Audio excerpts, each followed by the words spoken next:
He heard what no one else could. The shepherd who defied a runaway train. The wind that cut across Millstone carried ghosts. Along the abandoned station, doors creaked without touch, and the rails hummed faintly in the ground, as if remembering what had once thundered across them.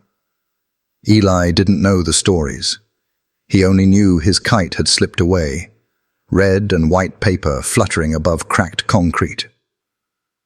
Chasing it, he stumbled into the shadow of the forgotten platform, his small voice calling out for no one in particular.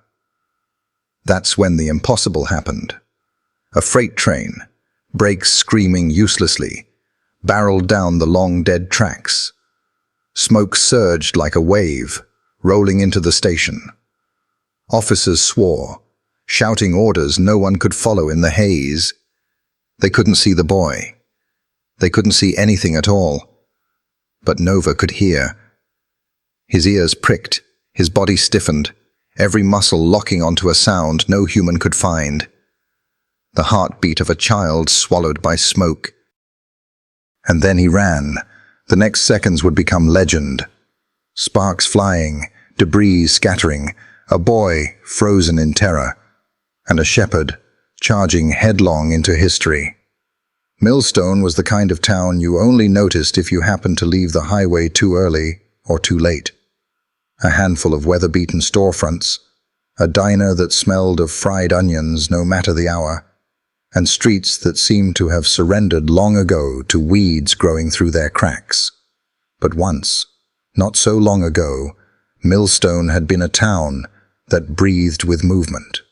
Freight trains cut through its center every day, bringing goods, faces, and stories. The rhythm of wheels against tracks was a heartbeat. Then, industry shifted elsewhere, and Millstone slowed and slowed, until it was little more than a half-remembered name on a map. The old train station stood at the town's edge, like a forgotten relic. Its brick walls had long since surrendered to ivy. The paint blistered and peeled into curled flakes that fluttered like old parchment in the wind. Wooden benches inside the waiting hall had collapsed into themselves, as though even they had grown weary of waiting. Glass panes, once proud, were now cracked in spiderweb patterns, letting in gusts that carried the smell of rust, coal dust, and dampness. The rails themselves stretched out like veins abandoned by blood. Rust crawled along their spines. In the evening, when the sky bled into dusk, the tracks glowed faintly red, as if they remembered fire. Every once in a while, a cargo train would still be rerouted through Millstone, shrieking as if insulted by having to pass such a place. The elders of the town always stiffened at that sound, because Millstone remembered. They remembered the day when a brake failure had claimed 3 men working in the yard. They remembered the boy, only 10, who had tried to cross and hadn't made it. Some said if you stood on the platform at night and listened closely, you could hear echoes of shouts carried by the wind, a hiss of steam that wasn't there, a child's cry lost under the rattle of steel. So the station remained, not destroyed, not restored, simply existing, like a scar you stopped looking at but could still feel when the weather changed. On that afternoon, the air carried a stillness that made even the birds hesitate. The sun filtered through a thin haze, scattering weak light across the cracked concrete platform. The shadows stretched long, thin, like fingers grasping. A newspaper page skittered along the ground, catching against a rail, trembling as though afraid to go further.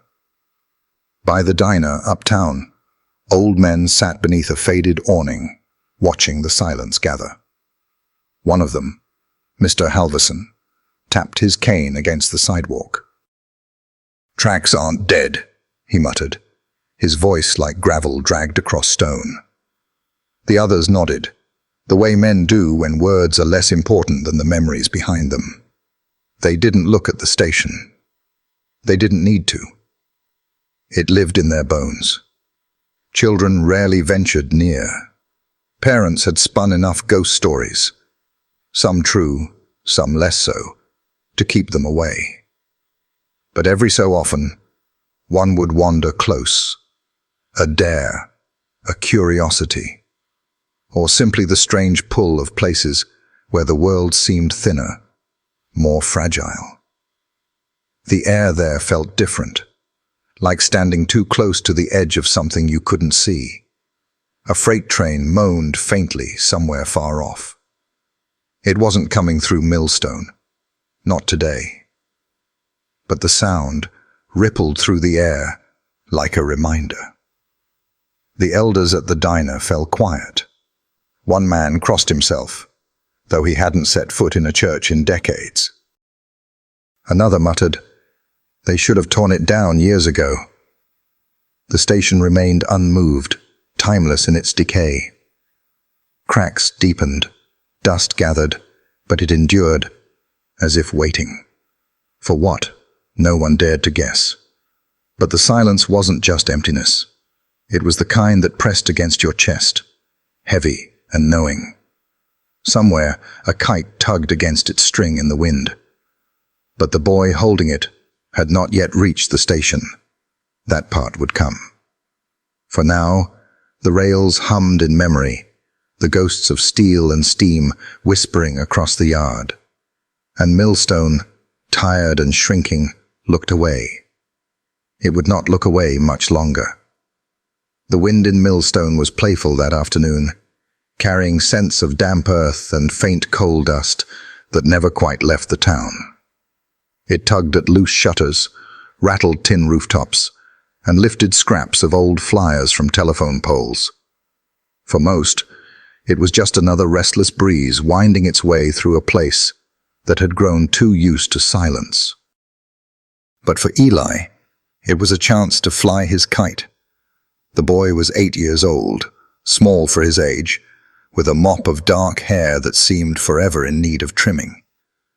His shoes were scuffed, laces perpetually uneven, and his shirt bore the faint stains of jam and chalk, marks of a child who lived more in his imagination than in order. In his hands, though, he held something delicate, something he'd patched together with more care than anything else he owned, a paper kite. It wasn't fancy. The frame was made of thin sticks he'd gathered from the yard, and the paper had once been the wrapper from a grocery bag. He'd drawn on it in crayon, crooked lines of blue sky, a yellow sun with uneven rays, and a lopsided smiling face that, in some secret corner of his heart, he thought, might be his mother. The tail was tied with scraps of cloth, faded, but fluttering bravely. He ran down the back alley, clutching the string, the kite jerking and wobbling as it climbed. Each step sent laughter bursting from his chest, light and breathless. For a moment, Eli felt what he always longed for, as though something bigger, brighter might carry him up too. But the wind had its own mind. It tugged harder, sharper, pulling the kite high over rooftops, and then toward the open fields at the edge of town. Eli stumbled, his sneakers slipping on gravel, but he didn't let go. He never let go. His father always said he clung to things too tightly. His old toys, his mother's scarf, memories of stories whispered before bed. But Eli held on, because letting go felt too much like losing, and he had already lost enough. The string burned in his fingers as the kite soared, dragging him out of the neighborhood and past the cracked sidewalks, where children chalked hopscotch squares. It carried him beyond the familiar, toward the rust-colored horizon, where the abandoned station lay. He knew the stories. Every child in Millstone did. The old station was haunted, cursed, dangerous. Parents warned them. Teachers repeated the rules. Don't go near the tracks.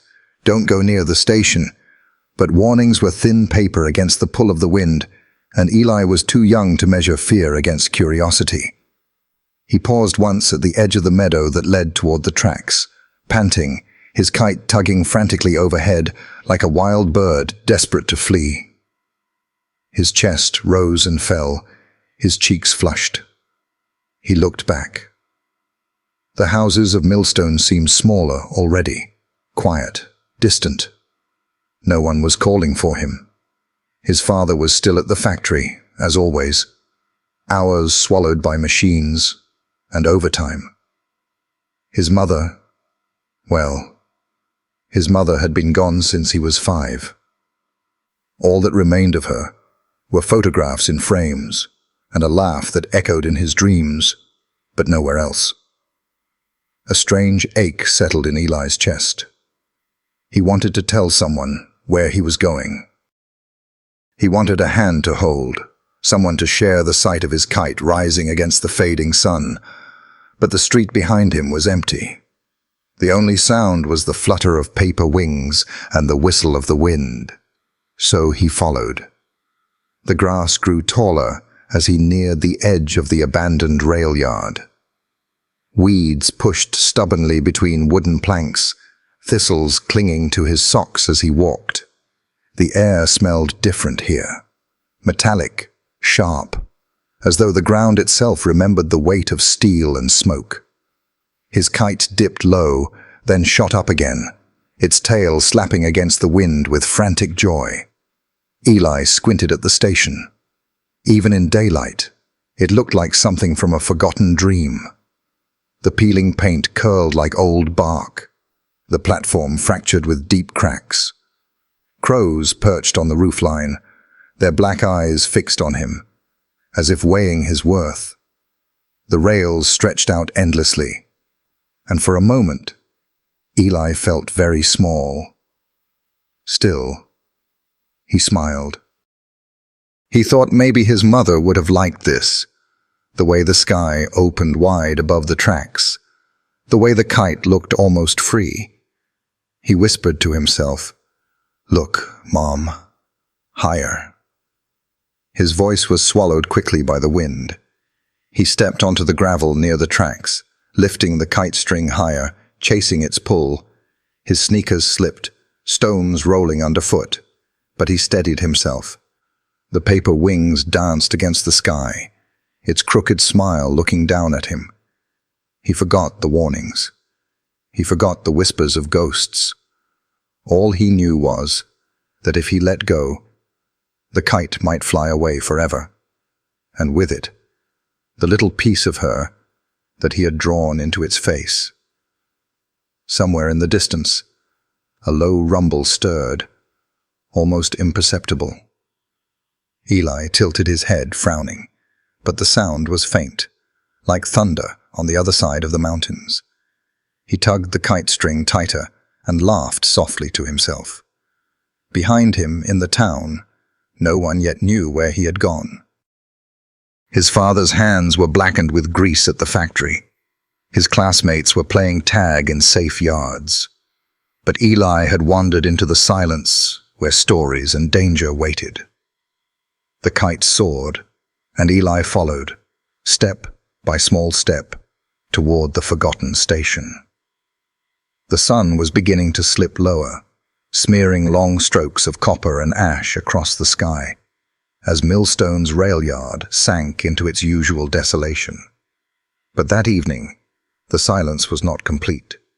Tires crunched on gravel, doors slammed, and voices cut through the still air. 2 patrol cars from Millstone PD pulled up near the abandoned station, their headlights glancing off the broken windows and rusted rails. Dust swirled in the beams, as if reluctant to settle. "Got another call about kids tagging the place," one officer muttered, flipping open his notebook.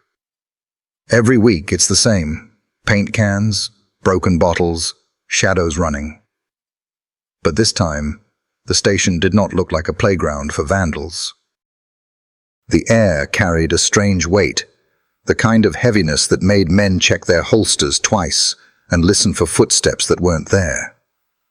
At the center of it all walked Officer Daniels. Daniels was not old, not yet, but there were lines on his face that spoke louder than years could. Once, he had been the kind of cop people trusted. Steady, sharp, with an instinct for trouble before it started. But one bad decision, one call where he had hesitated, had left him carrying a weight he could not put down. People whispered about the boy who hadn't been saved, the hesitation that had cost a life. Daniels didn't correct them. The truth was worse when it lived in your own bones. Beside him padded Nova, a German shepherd with a powerful chest and eyes like burnished amber. Once the pride of the unit, Nova had grown slower with age and injury. A training accident years before had left his hip scarred, his gait uneven when fatigue set in. More than one superior had argued it was time to retire him, to let him fade into quiet fields. But Daniels had fought for him, perhaps because he saw too much of himself in the dog, wounded, doubted, but unwilling to quit. "Station looks clear," another officer called from the far side, his flashlight sweeping across graffiti-stained walls. The letters were faded, half-washed by rain. Names, symbols, curses, the language of kids who wanted to be remembered in a place everyone else wanted to forget. Daniels didn't answer. His hand rested on Nova's harness, his eyes scanning the platform. The weeds here bent and swayed though the wind had gone still. A tin can rolled across the gravel with a sound sharper than it should have been. He felt the hairs rise at the back of his neck. Nova stopped suddenly. His ears pricked, head lifted, muscles taut beneath his dark coat. His breath stilled, a low vibration growing in his chest. Not a growl yet, but the sound of something alive straining against silence. "What is it, boy?" Daniels murmured, crouching slightly. His voice was low, steady, but inside him, the old unease twisted. He had learned, over years, that Nova didn't stiffen for nothing. The other officers noticed, their flashlights converging. "Probably a stray raccoon," one said, but even he didn't sound convinced.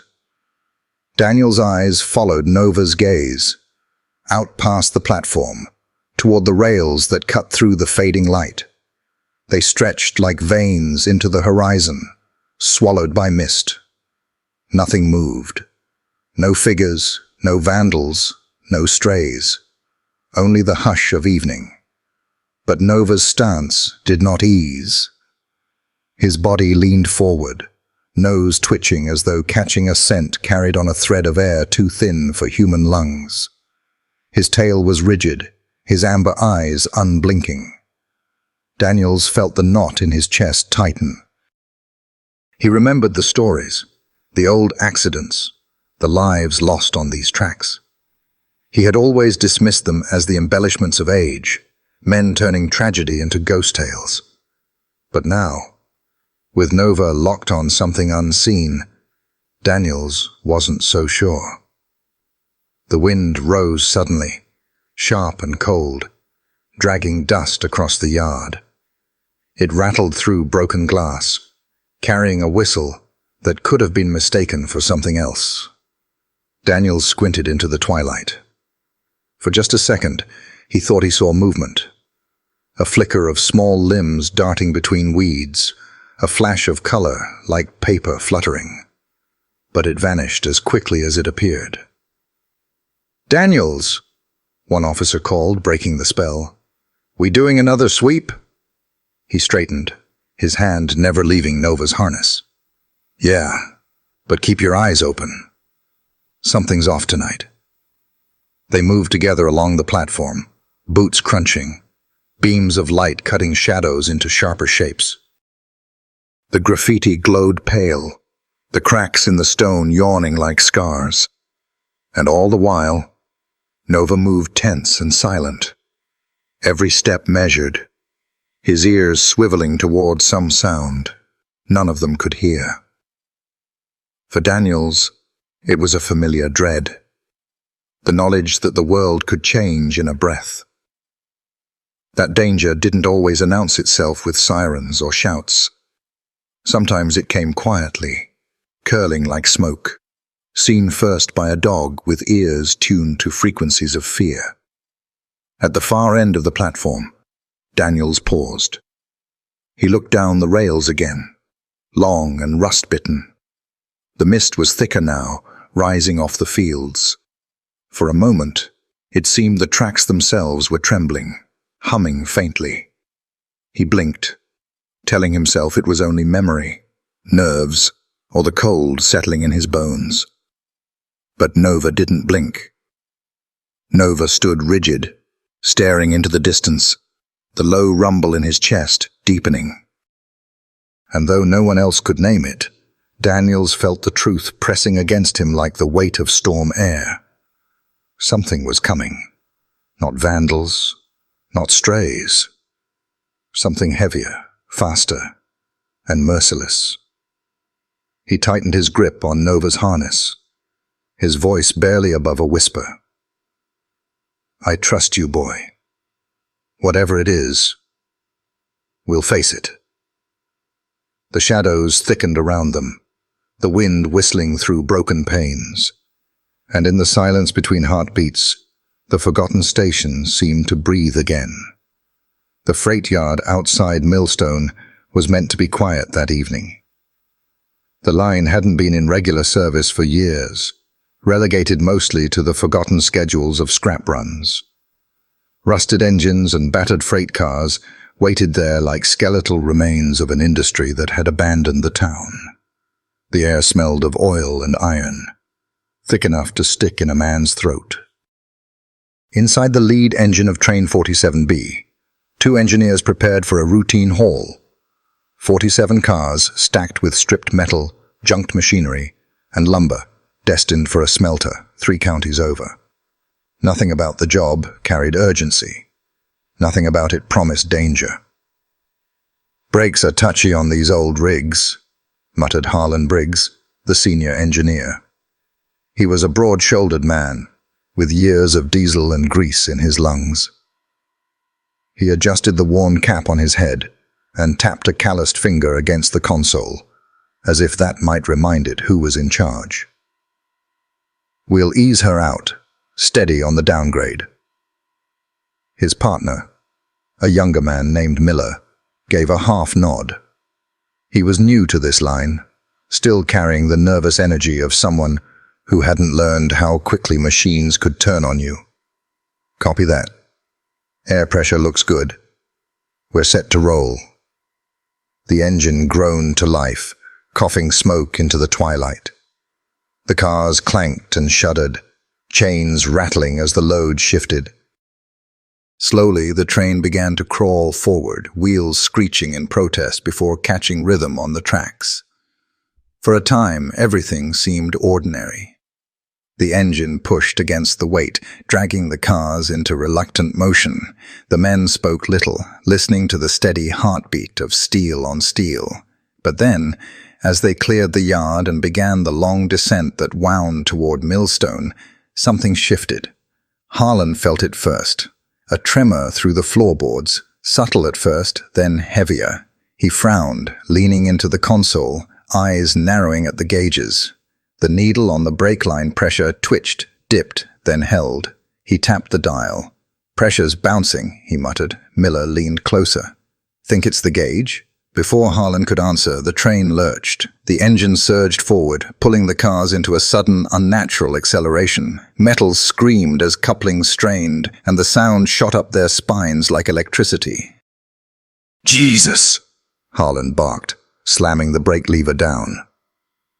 The hiss of released air filled the cabin. But the slowing that should have followed never came. The cars thundered against the rails, gaining speed. Miller's eyes widened. "It's not catching." Harlan's hands were steady, but his jaw clenched hard. He yanked the lever again, harder this time, then shifted to the emergency brake. Sparks burst along the wheels outside, but the grinding did nothing to slow the beast. The train only screamed louder, faster, the sound of something long caged now breaking free. "Airline's busted," Harlan snapped, voice sharp. "We've lost the brakes." The words seemed to hollow out the cabin. Miller swore, fumbling with the radio. Static hissed, then cleared enough to bark out, "Control, this is 47B. We've got a brake failure. Repeat, brake failure. We're uncontrolled on the Millstone line." Crackling voices answered in panic, overlapping commands, but no one had a solution that mattered. The physics of 47 loaded cars on a downhill track cared nothing for words. The engine surged again, the speedometer climbing. The landscape outside blurred, trees bending back from the rush of displaced air. Gravel sprayed in sheets from beneath the roaring wheels. Harlan's knuckles were white on the controls. "We're a runaway." In the distance, the line curved toward the forgotten station at Millstone, a station no one used, no one guarded, because no one believed trains came through here anymore. Yet tonight, this one did. The radio crackled again, a dispatcher shouting about rerouting, but the old switches on this line had long since been neglected. Too rusted, too late. The rails were locked in their path, and the train was bound to follow. Miller's breath came quickly, ragged. "There'll be people near town." "There shouldn't be," Harlan cut him off. But the words felt brittle even as he spoke them. He knew towns never truly cleared. Children dared each other to wander the tracks. Stray workers crossed shortcuts home.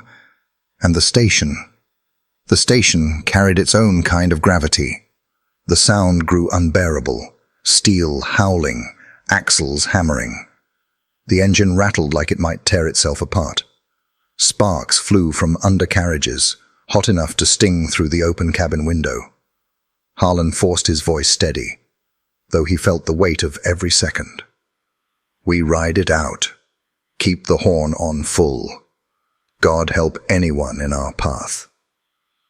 Miller's hand slammed the horn lever, and the wail tore across the valley.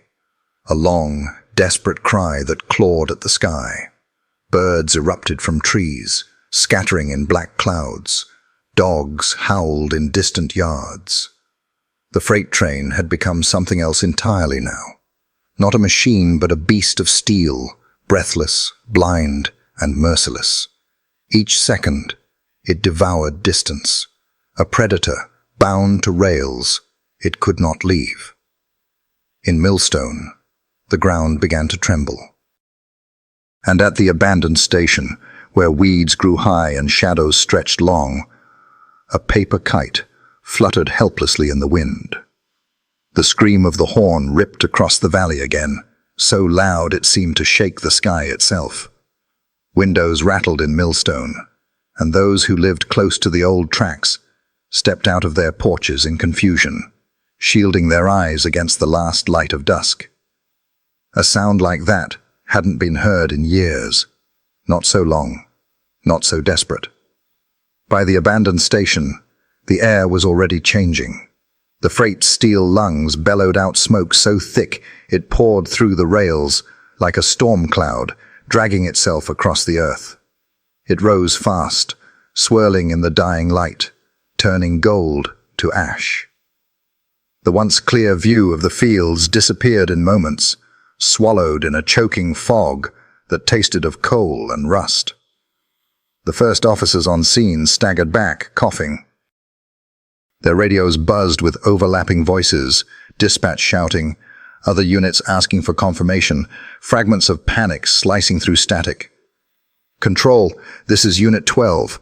What the hell is coming through these lines? Runaway confirmed. Brake failure, 47 cars. Get everyone clear. Say again. We can't see." The words tangled, tripping over one another, dissolving into chaos. No one had trained for this. Millstone was supposed to be quiet. Trains weren't supposed to run here anymore. Officer Daniels dragged his sleeve over his mouth, trying to filter the soot. His eyes burned, watering as he swept his flashlight across the haze. Beside him, Nova pressed low to the ground, ears flattened, teeth bared at the roar that was drawing closer. Even with his injury, the dog was tense, vibrating with the instinct that something enormous and merciless was bearing down on them. "Evacuate the area!" Daniel shouted, voice hoarse, though he couldn't be sure anyone heard him over the din. The freight's wheels were a drumbeat now, rattling the rails, shaking the earth beneath their boots. In the chaos, the smoke parted for a second, and Daniels saw something that hollowed him out. A small figure on the track. Eli.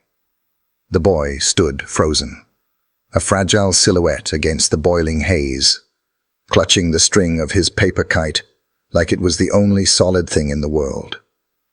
The kite itself thrashed helplessly above him, jerking in the storm winds. Eli's eyes were wide, his mouth open, but no sound came. He was too far in shock even to scream.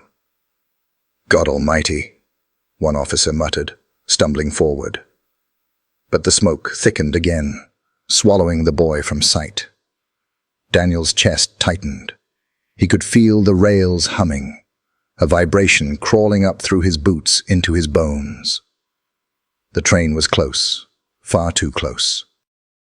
His radio crackled at his hip. "All units, clear the line, clear the line."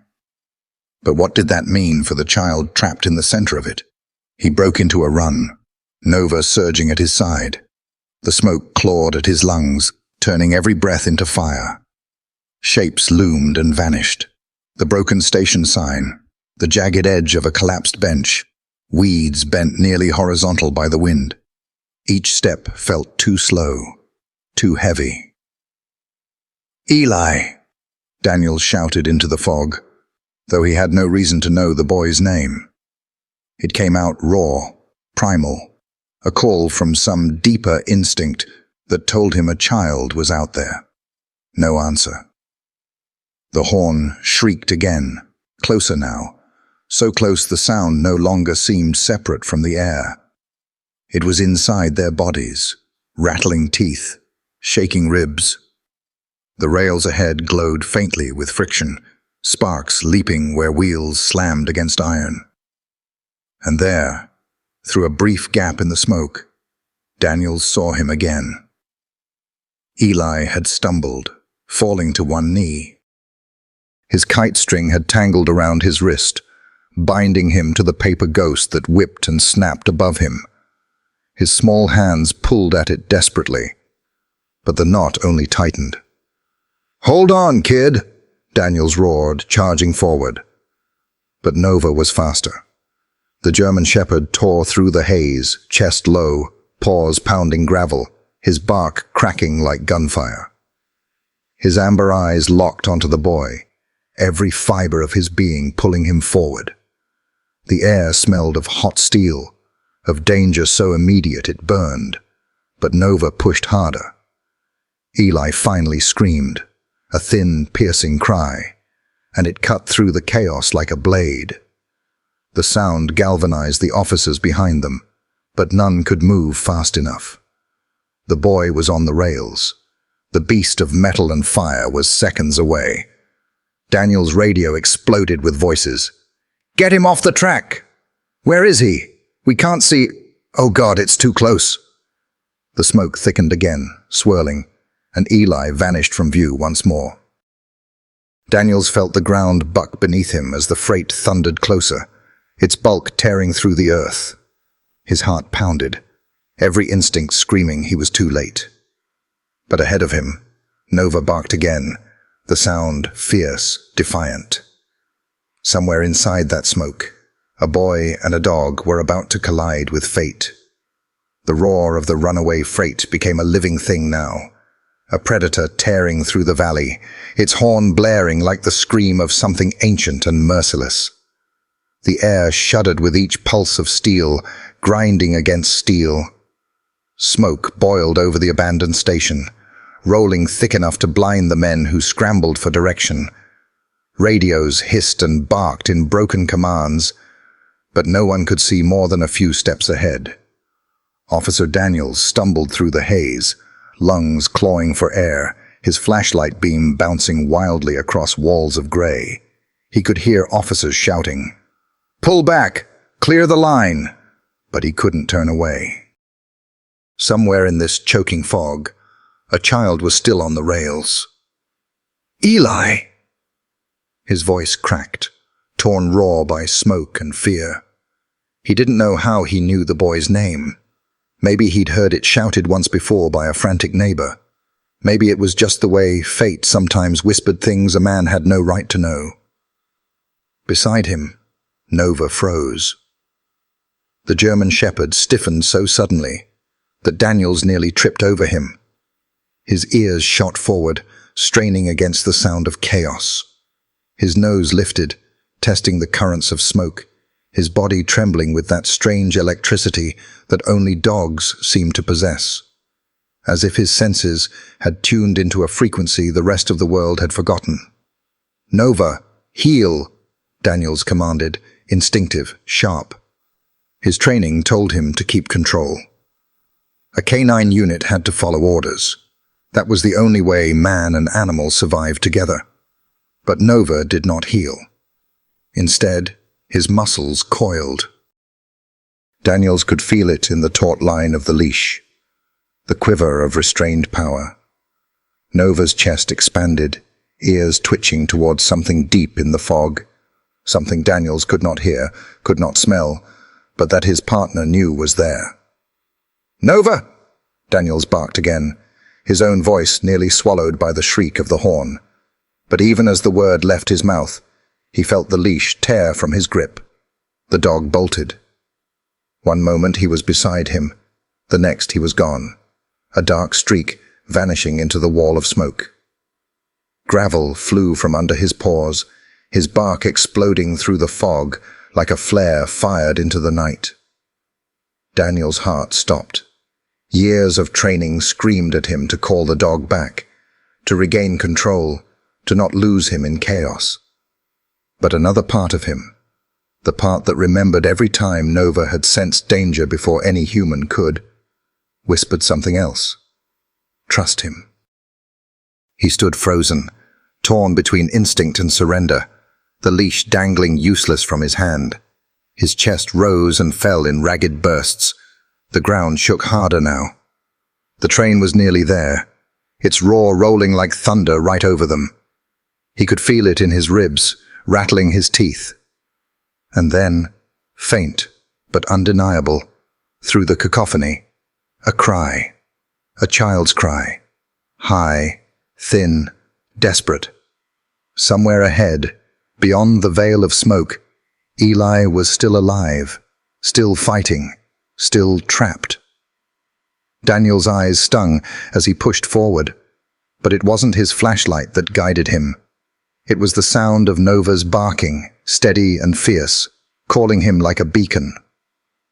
The world narrowed into fragments, sparks spitting from the rails, officers stumbling blindly, the blur of shapes in a choking fog. Daniel's mind raced with images of his past failures, the moments where hesitation had cost him. Not this time. He clenched his jaw. If Nova could find the boy, he would not let doubt steal this chance. Ahead, the barking grew louder, sharper. Daniels ran toward it, smoke burning his throat, until at last the haze parted just enough to show him. Nova, crouched low, eyes blazing, teeth bared, his entire body angled toward the small, trembling figure of Eli on the tracks. The boy was down on his knees, his kite string knotted cruelly around his wrist, binding him as if fate itself had tethered him to the path of the train. His face was wet with tears, mouth open in soundless terror. "Nova!" Daniel shouted again, though this time it wasn't a command. It was a plea, a prayer. He could see the freight's lights now, two blinding eyes burning through the smoke, growing larger, impossibly fast. The German shepherd didn't look back. He didn't wait for permission. He surged forward, a streak of muscle and fur and will, charging at the boy with the unstoppable certainty of instinct. For the first time in years, Daniels let go of control. He lowered his hand, teeth gritted, and whispered into the storm, "Do it, boy." The decision was no longer his. It belonged to Nova now. To the dog who had been doubted, scarred, almost discarded. The dog who, in this breathless instant, carried more courage than every man choking on that platform. The horn wailed again, the smoke ripped open by wind, and the train bore down with fire in its lungs. And through the chaos, one dog's ears stayed pricked, unwavering, locked on the heartbeat of a child he had chosen to save. The world narrowed to sound. The horn's wail split the sky, not a note but a scream that pressed against skin, against bone. The rails shook, humming a terrible rhythm beneath Eli's knees. He could feel it in his chest, in his teeth, like the earth itself was trying to shake him loose. His hands clutched at the kite string still wrapped around his wrist, but the knot was too tight. His small fingers fumbled, useless, as the paper wings above him whipped and tore in the wind. He looked up, and the light blinded him. Two blazing eyes bore down through the smoke, growing larger, brighter, until it felt as though the sun itself had broken loose and was rushing straight toward him. His mouth opened, a cry spilling out raw and small, but the sound vanished, consumed by the roar of the freight as it charged. Eli could not move. His body refused. His legs trembled but would not obey. He was locked in place, pinned by fear as surely as by the knot cutting into his skin. The air was hot now, filled with sparks and ash, the taste of iron on his tongue. He thought of his father, of the empty chair at the kitchen table, of the scarf his mother used to wear that still hung in the closet, like she might return for it. For one fragile second, he believed this was the end, that the world had swallowed him, and he would never stand again. And then, another sound. A bark, sharp, fierce, tearing through smoke like a gunshot. Eli turned his head, eyes wide, and through the blur of ash he saw a shape racing toward him. Low, fast, unstoppable. Ears pricked, teeth bared, eyes like fire. A dog, a great German shepherd, bounding across the gravel with a certainty that no human had. For Nova, the world was not light or fearful. It was motionless. He saw the boy's small frame, the trembling hands, the wide eyes. He saw the smoke swirling, the sparks leaping from the rails, the monstrous light barreling closer. His muscles screamed from the strain, the old ache in his hip burning like fire. But he pushed harder. Each stride dug deep into the gravel, claws throwing sparks of their own. His chest heaved, lungs filled with smoke, but his focus never wavered. Behind him, Daniel shouted, a broken command swallowed by the roar, but Nova no longer needed words. He had chosen.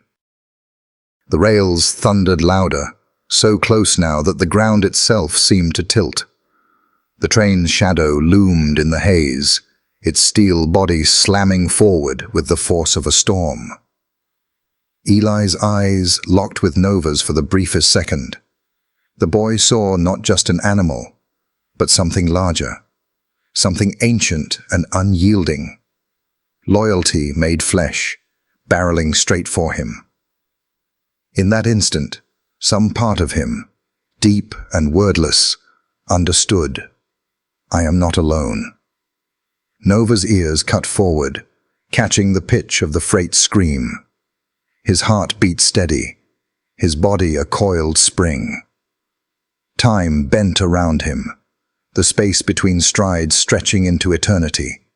Each millisecond held its own weight, the scent of fear thick in the air, the gleam of the knot around the boy's wrist, the blinding eyes of the train. For Daniels, watching through the smoke, it was agony.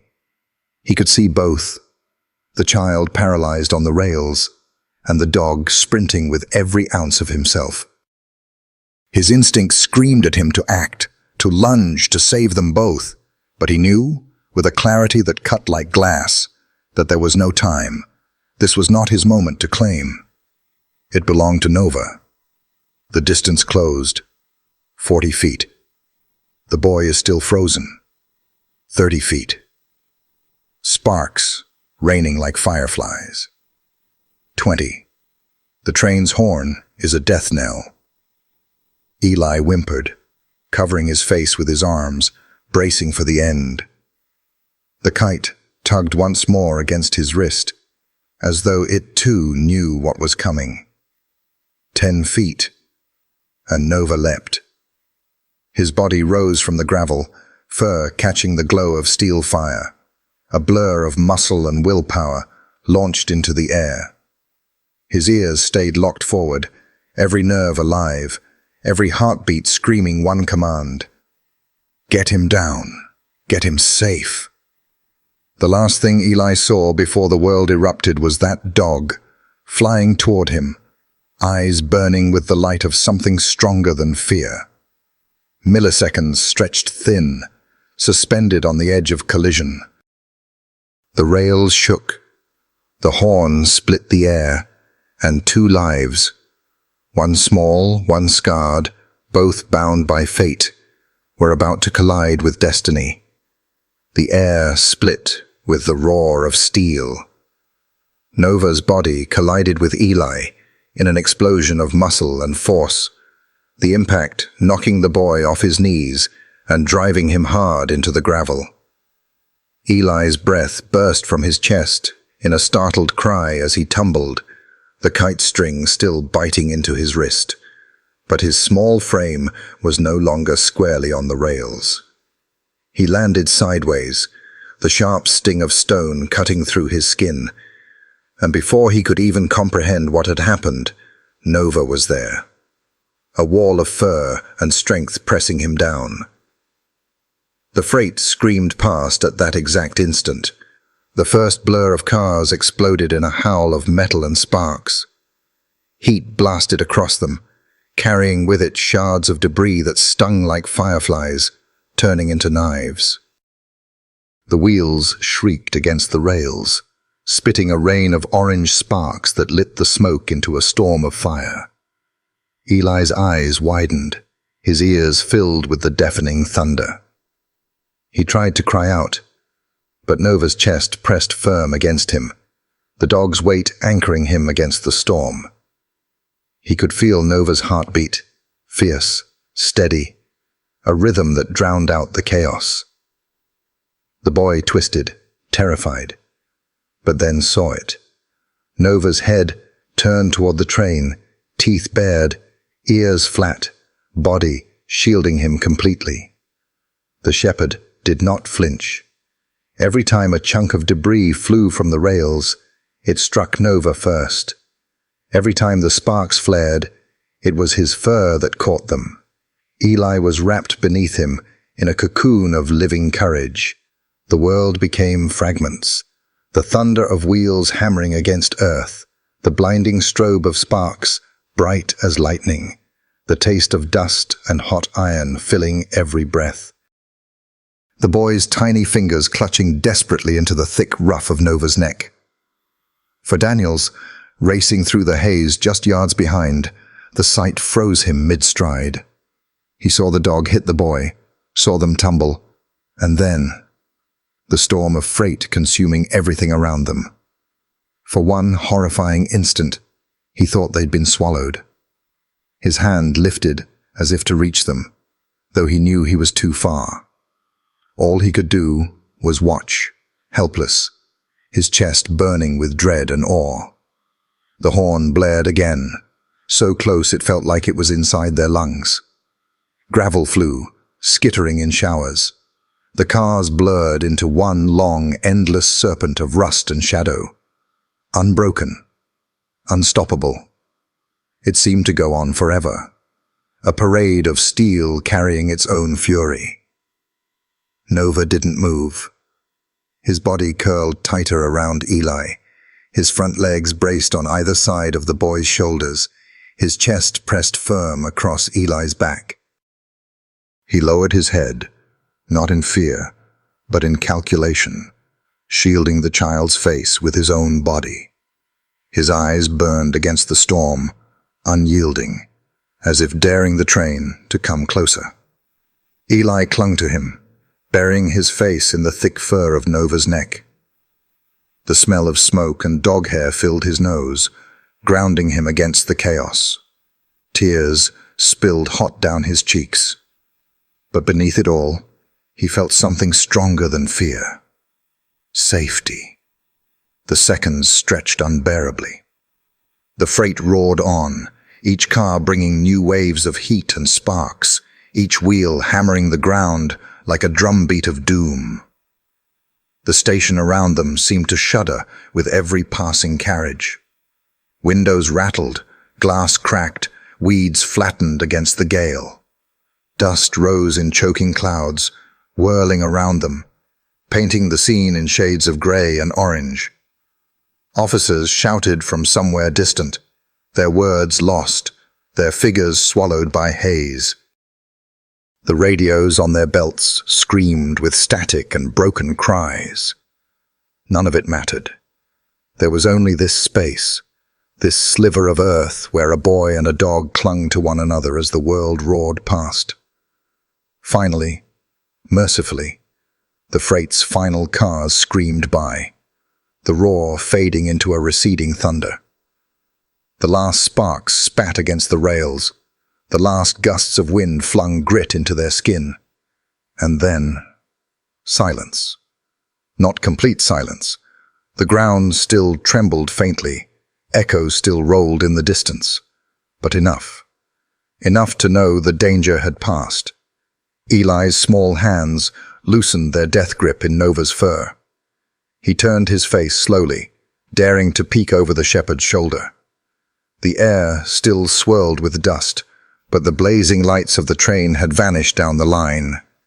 His body shook violently, tears streaking the dirt on his face. Nova lifted his head at last, chest heaving, his body still braced in shield. His fur was littered with sparks blackened ash, his sides trembling with the effort. But his eyes, those unwavering amber eyes, flicked down to the boy, then back to the rails, as if confirming, he is safe. The danger is gone. Daniels reached them moments later, stumbling to his knees in the gravel. His lungs burned, his throat raw from shouting, but none of it mattered when he saw them. The boy, alive, the dog, standing over him, proud and battered, still shielding even though the danger had passed. "Dear God," Daniels whispered, voice breaking, "you did it." He reached a hand toward Eli, who clung tighter to Nova, unable yet to let go. Daniels didn't rush him. He simply knelt there, watching the rise and fall of Nova's chest, feeling something inside himself shift. Around them, the dust began to settle.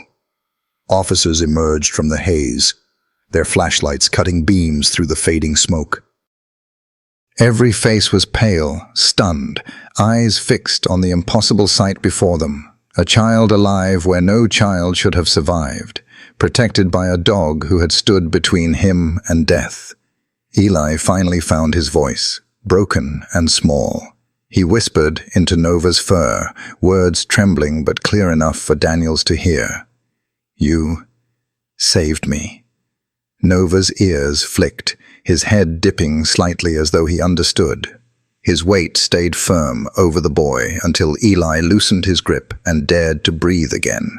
The freight was gone. The rails smoked, scarred with heat. The station lay battered in dust and echoes, but life remained, because a dog had chosen to stand. For a moment after the freight had thundered past, the world seemed to forget how to breathe. The air hung heavy, clogged with smoke and grit, the echoes of steel still trembling faintly in the rails. The platform groaned as if it had carried the weight of the catastrophe itself. Even the wind, always restless in Millstone, paused. In that silence, a small sound broke through, the muffled sobs of a boy. Eli clung desperately to the thick ruff of Nova's fur, his small fists tangled in it, as though letting go might mean the train would come roaring back. His face was pressed into the shepherd's neck, tears soaking dark patches into the dog's coat. Each sob shook his thin frame, a mix of terror and relief, of a child who had stared too closely at the edge of death. Nova stood over him still, chest heaving, flanks streaked with dust. His ears twitched at the receding echoes of the train, but his stance did not waver. Even now, when the danger was gone, his body remained a shield. His amber eyes, dulled slightly by exhaustion, kept watch on the rails as though expecting the steel beast to return. Only when Eli's trembling began to slow did Nova lower his head, pressing his muzzle gently against the boy's hair.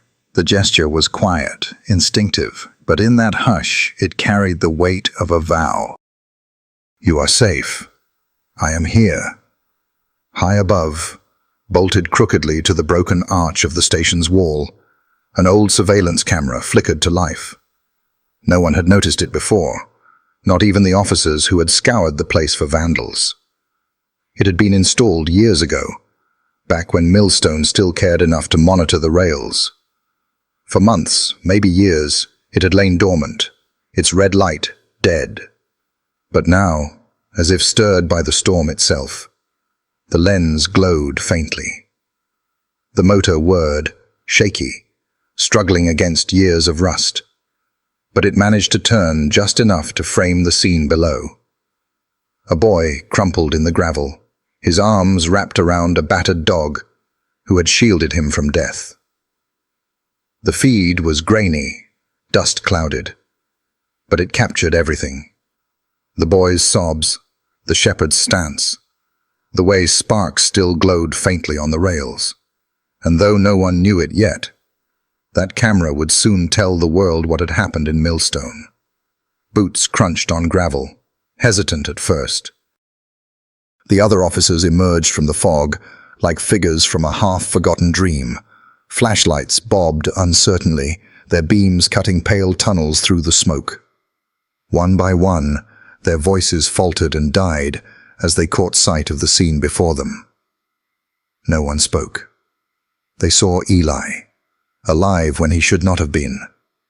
His knees scraped raw, his cheeks streaked with grime and tears, his small frame trembling, but unbroken. They saw Nova, scarred, dust-covered, but standing tall above him, his chest rising with steady defiance.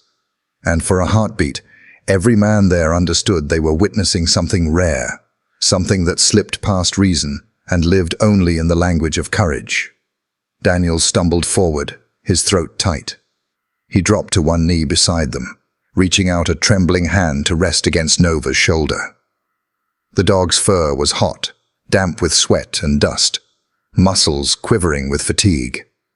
Daniels pressed his palm firmly, his voice breaking into the silence. "A good boy," he whispered. The words were inadequate, too small, but they were all he had. Eli lifted his face, eyes wide and swollen with tears. He looked from Daniels to the shepherd, then back again. His lips parted, but no words came. Only another sob as he pressed his cheek once more into Nova's fur. One of the younger officers whispered, almost reverently, He saved him." Another crossed himself, his flashlight beam trembling. "I've never seen anything like it." Daniels didn't answer. His eyes burned as he looked at Nova, not just with pride, but with something heavier. He had nearly let this dog go, nearly allowing the brass to retire him as too broken, too slow. And yet here he was, proving that some souls could not be measured in scars or statistics. Above them, the camera's lens clicked faintly again, adjusting its angle. Dust still swirled around its frame, but it held steady, recording the moment for anyone who would later doubt. The quiet stretched, broken only by Eli's soft crying and the rasp of Nova's breathing. Then, slowly, the boy shifted. His small hands loosened their grip, and with trembling effort, he looked up at the officers gathered around. His voice was barely a whisper, but it carried, He kept me safe." No one contradicted him. No one dared. The men who had come expecting vandals, who had marched in with flashlights and commands, now stood silent as children in the presence of something holy. They had not saved the boy. They had not stopped the train. A shepherd had. Daniels squeezed Nova's shoulder once more, leaning close enough for only the dog to hear. "You were right all along," he said softly. "You always knew." And in that quiet, the station itself seemed to exhale, as if the ghosts it carried for decades had been given a new witness, a new story to tell. The officers finally moved, slow and reverent, gathering to escort the boy away, to radio in the miracle they had seen. But no matter how many reports they filed, no matter how the world tried to explain it, one truth would remain. The world would know because the camera had seen. But Millstone would remember because they had lived it. Morning in Millstone usually came quietly. The streets dozed until late, a handful of shopkeepers unlocking doors, a few trucks groaning past the diner. But the morning after the runaway, quiet was nowhere to be found. By dawn, newspapers lay folded on porches, their front pages stamped with a headline so bold it seemed to shout louder than the freight itself. "A dog stopped a train without touching it." Below the words was a grainy still from the station's old surveillance camera, a frame that had already burned itself into the minds of everyone who'd seen it. It showed a child crumpled against the gravel, his arms locked around the neck of a German shepherd. Behind them, the storm of sparks and dust swirled like the mouth of hell. The boy's face was buried in the dog's fur. The dog's body arched above him like a shield. The photo didn't need explanation. At the diner, the stack of newspapers disappeared in minutes. People pressed coins into the counter, flipping through pages with trembling fingers, their coffee forgotten as they leaned over photographs. Another image, taken later by an officer's phone, showed Eli being carried out of the smoke with Nova walking at his side, head lowered, coat streaked with ash, but eyes unbowed. By mid-morning, news vans were parked on Millstone's narrow streets, cables coiled across sidewalks, cameras aimed at the forgotten station. Reporters crowded the diner booths, thrusting microphones at locals who only yesterday had muttered that nothing ever happened in Millstone. Now, something has happened, and the whole world wanted to hear it. Mrs. Calloway, the librarian with white hair always pinned neatly at the back of her head, spoke into one microphone with tears shining in her eyes. That boy would be gone if not for that dog. I've lived here 70 years, and I'll tell you, I've never seen anything braver.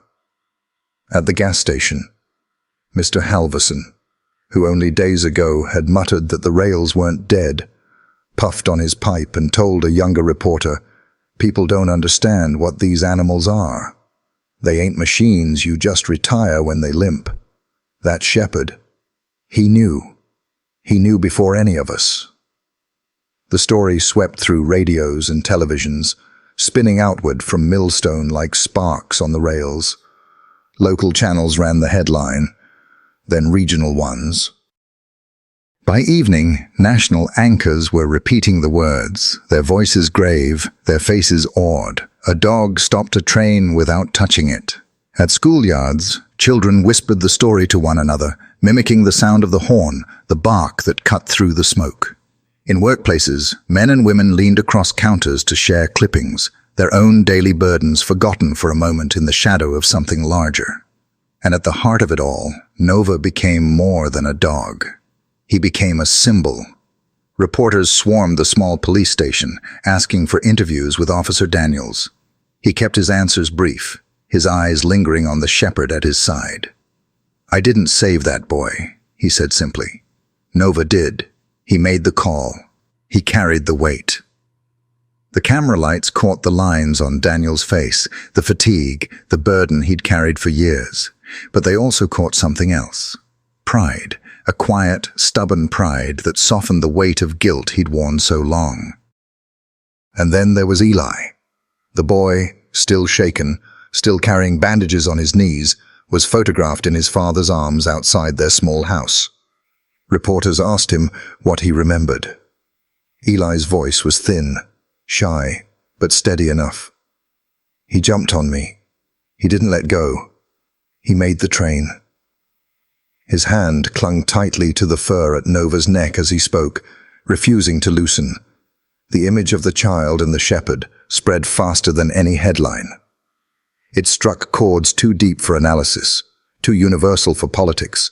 A boy saved by a dog discarded but proving worth beyond measure. It was a story as old as loyalty itself, now caught on film, etched into the modern world. Back at the diner, where the old men still gathered under the awning, the talk was softer, reverent. No one argued anymore about whether the station should be torn down. No one muttered about vandals or ghosts. They only nodded to one another, silent agreement written in their eyes. Millstone had witnessed a miracle, and the rest of the country had simply confirmed it. Yet for Daniels, standing at the edge of the crowd with Nova pressed against his side, the noise of headlines and cameras blurred into something distant. He didn't need the front page to tell him what he'd seen. He didn't need applause to confirm what he already knew. He'd seen a boy clinging to life. He'd seen a dog defy the limits of training, of instinct, of body and pain. And he'd seen courage, raw and wordless, carry them both through. Still, when he looked down at the paper in his hands, at the headline shouting louder than any horn, his throat tightened. He stroked Nova's neck, his voice barely above a whisper, meant for no one but the dog who'd earned every word. "They'll never forget you, boy. Not after this." Nova's ears twitched. His amber eyes blinked slowly. Calm now, as if none of it mattered. Not the photographs, not the interviews, not the headlines. For him, there had only been a boy on the tracks, and the certainty that he had to reach him. And maybe that was why the story spread so quickly. Because people wanted to believe in something pure, something that did not measure cost or fame or consequence. A shepherd who had nothing left to prove, but proved it anyway. The world had found its headline, but in Millstone, it was more than words. It was true. Mark Reynolds was not a man easily undone. Years at the factory had carved him into something steady, silent, and stubborn. His co-workers joked he had two settings, work and sleep. But the truth was that life had parented him down to essentials, stripping away laughter, stripping away softness. Ever since his wife, Claire, had died, he had carried himself like a man made of stone. But stones break too. When Mark saw Eli for the first time after the runaway, the weight he had carried all these years split wide open. The boy was sitting on the cot in the small police station's infirmary, knees bandaged, shirt streaked with soot. He looked impossibly small in the fluorescent light, his head bent against Nova's side. The shepherd lay curled protectively beside him, one paw extended over the boy's shoes. Eli's hand tangled unconsciously in the dog's fur, clinging as though it was the only anchor he had left. Mark stopped in the doorway, his breath caught. His chest squeezed so tightly he thought for a moment he might collapse right there. "Eli," he whispered. The boy looked up. His eyes were swollen, rimmed with red, but when they met his father's, they filled with something that made Mark stagger. Relief so fierce it bordered on pain. "Dad." The word cracked in the middle, breaking into sobs as Eli tried to stand, but his legs trembled.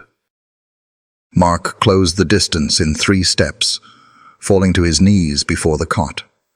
His arms wrapped around his son, pulling him in so tightly it was as though he could hold back the world by sheer will. Eli clutched back just as fiercely, burying his face in his father's chest. Mark's throat closed. For years he had struggled to speak to his son, to bridge the silence that had grown after Claire's death. But now the words came unbidden, raw, and breaking. "I'm sorry. I'm so sorry, buddy. I should have been there. I should have—" Eli shook his head against him, his small hands gripping Mark's shirt. "You're here now," he whispered through tears. That undid Mark completely. His shoulders shook. For the first time since Claire's funeral, he wept openly. The sound was jagged, pulled from a place buried too long. He pressed his face into Eli's hair and let himself break. The memory of Claire rose like a tide. He saw her smile again, soft and weary, holding Eli when he was just a baby.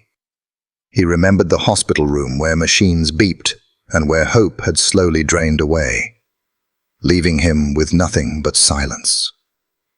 He had stood at her bedside, Eli only 5, and promised he would keep their boy safe. But grief had stolen his voice, and work had stolen his time. Nights stretched long with Eli asleep in the next room, the house filled with echoes neither of them dared disturb. Mark had buried himself in shifts, overtime, anything to keep from hearing the silence. He told himself Eli was too young to remember much of his mother, but he knew better. He saw it in the boy's eyes, in the way he clung to her scarf, in the quiet drawings left on scraps of paper, a stick figure with long hair, always smiling, always out of reach. And now, nearly losing Eli to the rails, Mark felt the terror he had never spoken out loud, that he might lose everything Claire had left him.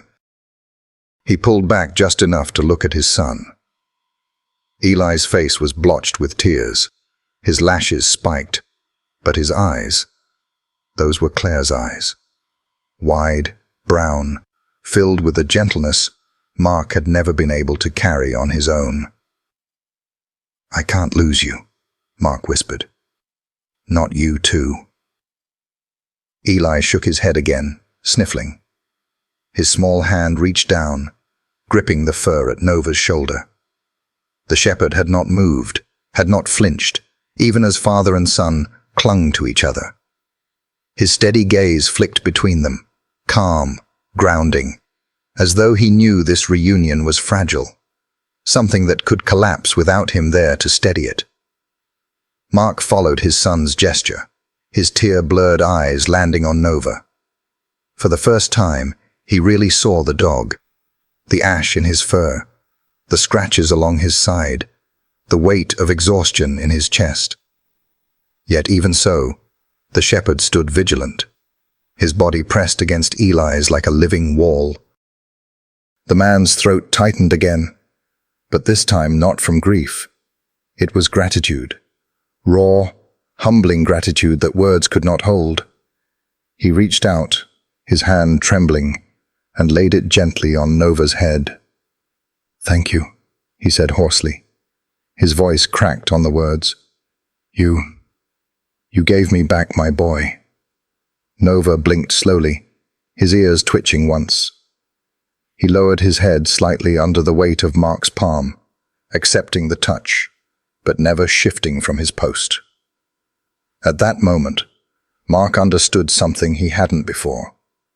For years, he had tried to bridge the distance between himself and Eli, with words he couldn't find, with gestures that always fell short.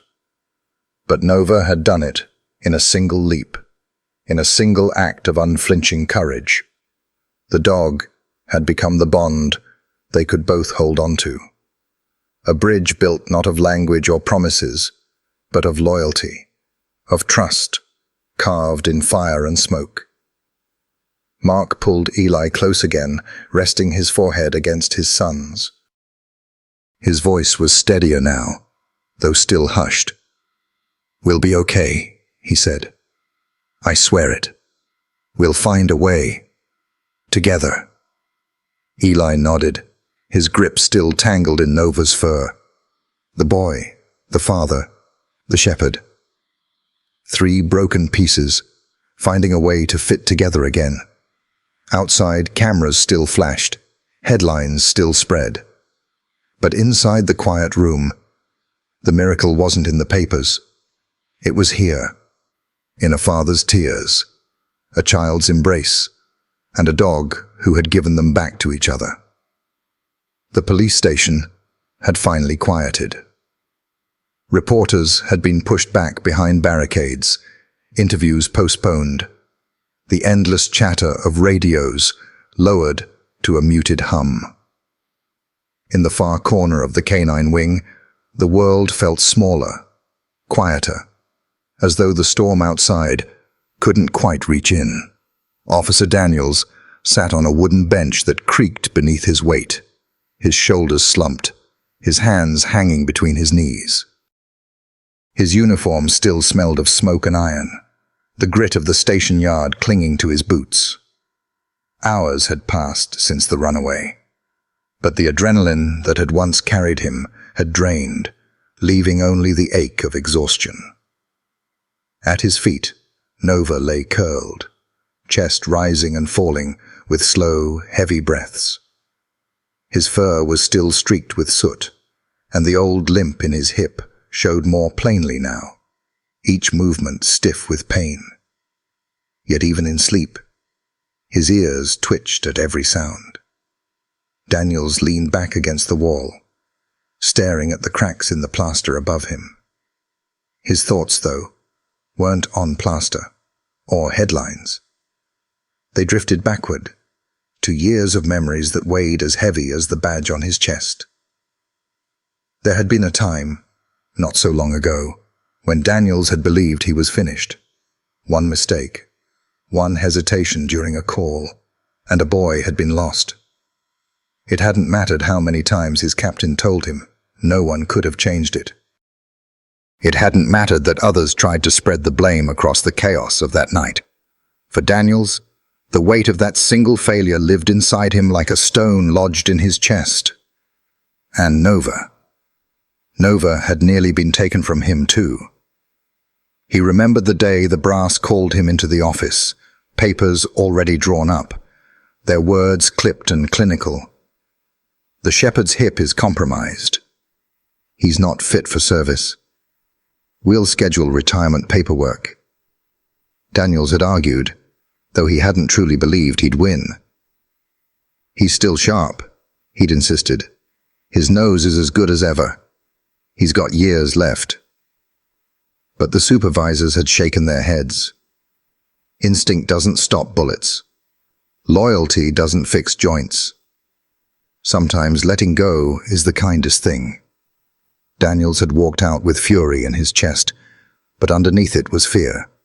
He saw too much of himself in Nova, a once reliable partner now slowed, scarred, haunted by whispers of not being enough.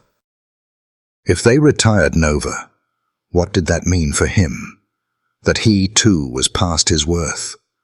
That broken men and broken dogs had no place left to serve. So he fought harder than he ever thought he would. He pushed paperwork back across desks. He refused to sign what was put before him. As long as he can stand beside me, he stays, Daniels had said. It had felt reckless then, almost selfish. Now, sitting in the quiet, the memory struck him differently. If Nova had been retired, if Daniels had let them take him away, Eli would not be alive. A boy would have been lost again. And Daniels knew, with a bone-deep certainty, that it would have broken him beyond repair. He lowered his gaze, studying the dog at his feet. Nova stirred faintly, shifting his weight, his amber eyes cracking open. They caught Daniels steady and unblinking, as if the shepherd knew every thought passing through his handler's mind.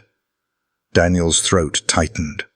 For years, he had carried guilt like shackles. But tonight, for the first time, something loosened. Not because the world was suddenly lighter, not because the past could be undone, but because Nova had shown him that broken did not mean useless. Scarred did not mean finished. Slowly, Daniels reached down, his hand brushing through the rough fur at Nova's neck. The dog's eyes softened, his head pressing gently into the touch. "You were right all along," Daniels whispered. His voice was hoarse, a confession, a surrender. The shepherd blinked slowly, the closest thing to acknowledgement a dog could give. Daniels leaned forward, resting his forehead against Nova's. The bench creaked as his shoulders shook, though no tears came. He was not a man given to open weeping. But the tremor in his chest was released, the first step of forgiveness, not from others, but from himself. "You carried us," he murmured. "You carried me when I didn't think I could stand anymore." The hum of the station filled the silence. The faint buzz of fluorescent lights, the distant ring of a phone, the shuffle of boots in hallways. Life went on around them.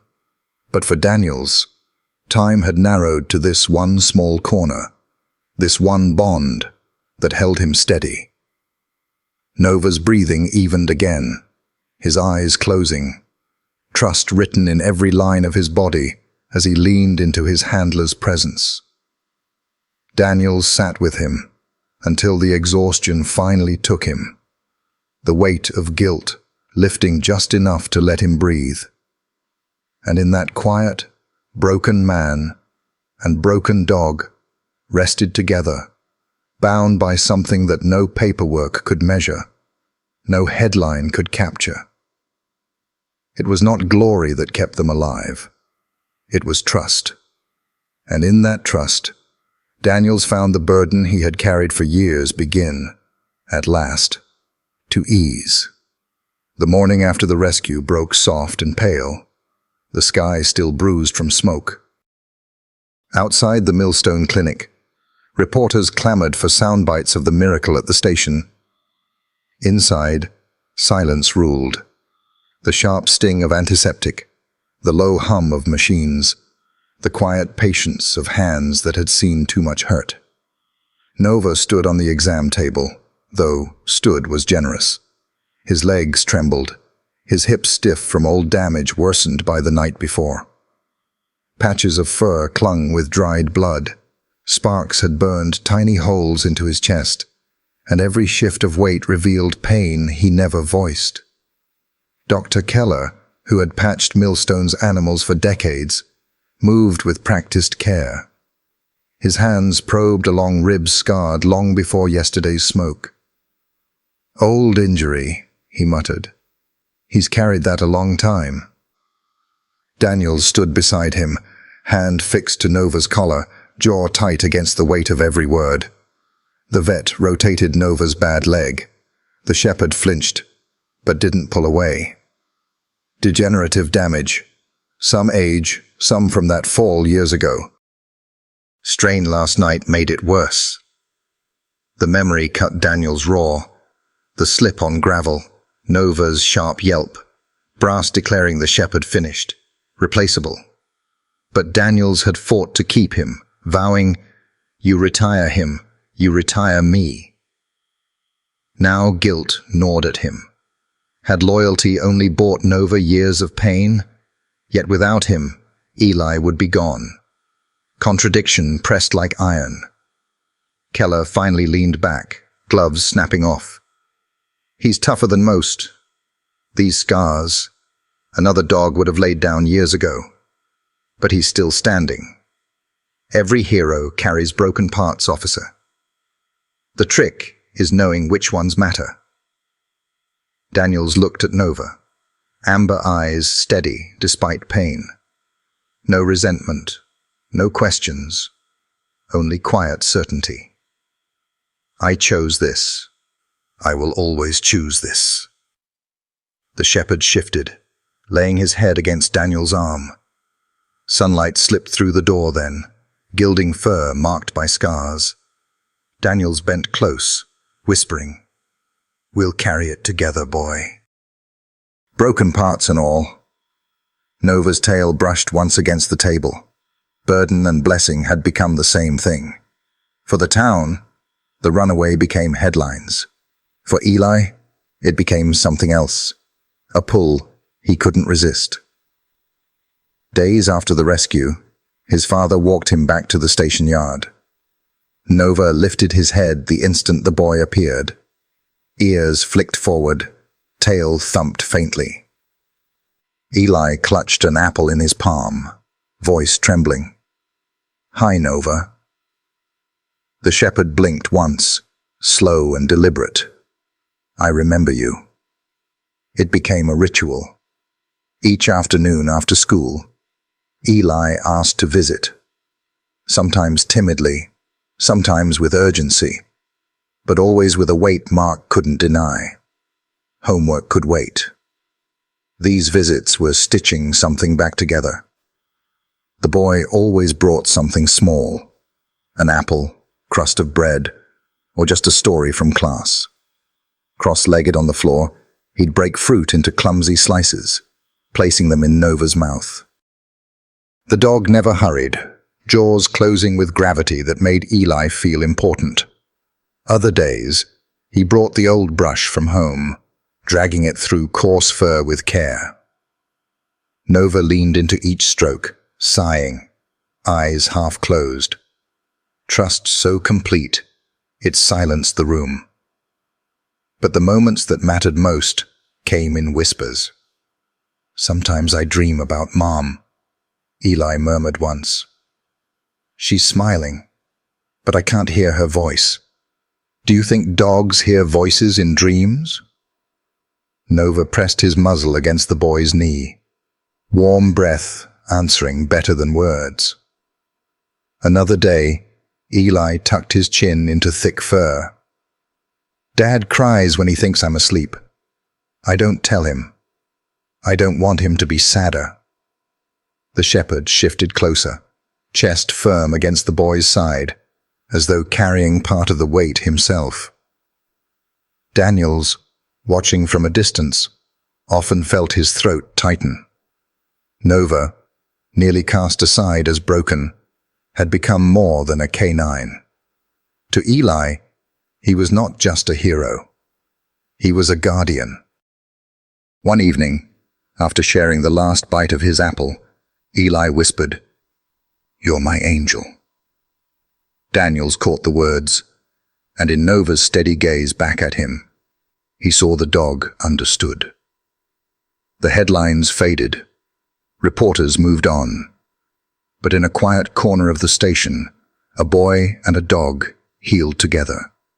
In whispers, in silence, in trust. That night, Mark Reynolds sat on his back porch, hands rough with factory grease, eyes lost in the dark yard. Inside, muffled laughter spilled from his son. Laughter so rare it startled him. He didn't need to look to know its source. Eli curled on the rug, fingers buried in Nova's fur. Mark's chest tightened with an ache he hated to name. His boy was laughing again, but not with him. Since Claire's death, every word Mark tried landed heavy, awkward. He had buried himself in shifts and sweat, convincing himself he was providing, when in truth, he'd run from grief. Now, the bridge to his son felt brittle, ready to collapse beneath his weight. The screen door creaked. Daniel stepped out, 2 chipped mugs in hand. He leaned against the post with the weariness of a man who'd carried too much. "Quiet night," he said softly. Mark only grunted. Silence stretched between them until Daniels added, "He's a strong kid, stronger than most men I know." Mark's jaw worked. He shouldn't have to be. Daniels nodded toward the window, where Nova's shadow flickered. "None of us should, but life doesn't ask permission." Mark's voice cracked. "I don't know how to reach him anymore. It's like Claire took the words with her. Every time I try, I see her in his face, and it feels like I'm failing them both." The confession hung raw. Daniels didn't rush. He sipped his coffee, weighing silence before saying, "You know what Nova does? He doesn't ask for words. He just shows up. Stay. Breathe with you until you believe you're not alone. That's how you start." Mark's throat burned. He looked through the window, his son curled into Nova's side, lips moving in whispers only the shepherd would ever hear. Daniels followed his gaze. "You think it's too late? It's not. The boy still reaches for you. He just doesn't know how to show it. Same as you." The words cut sharp, but clean. Inside, Eli laughed again. Nova lifted his head, amber eyes meeting Mark's through the glass. No judgment, only insistence. "Come closer. He needs you." Mark set his mug down, hands trembling. He stepped inside. Eli looked up, startled, smile faltering. Mark knelt awkwardly, his hand finding the boy's shoulder. Warm, fragile, but Eli didn't pull away. Mark began, voice failing. Nova pressed his head into Eli's chest, reminding them both. Words weren't the point. Presence was. Mark drew a breath. "I'm here," he said at last. Eli nodded, leaning slightly toward him. It was small, quiet, but it was enough. Daniels, watching from the doorway, allowed himself a rare smile. Redemption, he thought, wasn't just for dogs. The miracle at Millstone circled the world in less than a week. First came the grainy footage, then the photographs, then interviews of tearful townsfolk who spoke in reverent tones about a dog leaping between a child and death itself. But the wider the story spread, the louder the debates grew. Talk shows framed it as a question of science versus sentiment. A polished anchor asked, was this really bravery or simply instinct? Dogs act on reflex. Can we call it heroism or are we projecting? Clips spread online like wildfire. Comment sections split. It was luck. The boy survived. Instinct. Any canine would have done it. Don't romanticize it. Others pushed back. Instinct doesn't explain shielding the child with his body. Luck doesn't lick away a boy's tears. You can't measure loyalty with a stopwatch. Newspapers piled on. One headline read, "Hero or Reflex," and another, "When a train meets myth-making." Experts weighed in about adrenaline and pack behavior. One professor even claimed, the dog wasn't protecting the boy. He was protecting himself. That line burned in Officer Daniels' chest as he sat in his living room, the paper folded on his lap, Nova at his feet. If those experts had been in the smoke, had seen the leap and the shield, they would not have spoken so cheaply. At the factory, Mark heard the same arguments. Men crowded around the break table.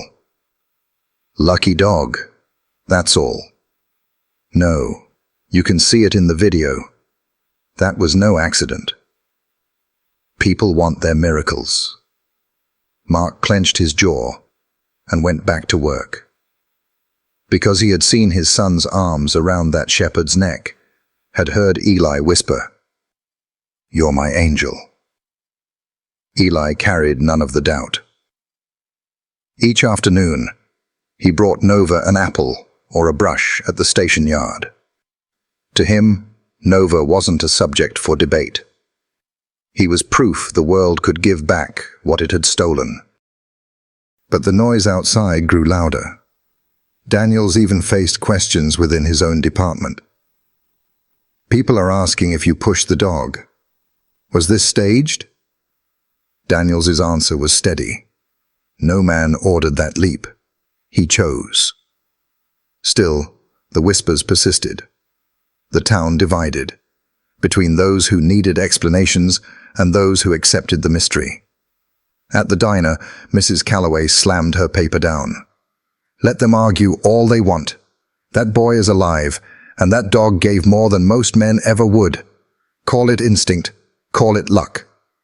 I call it love."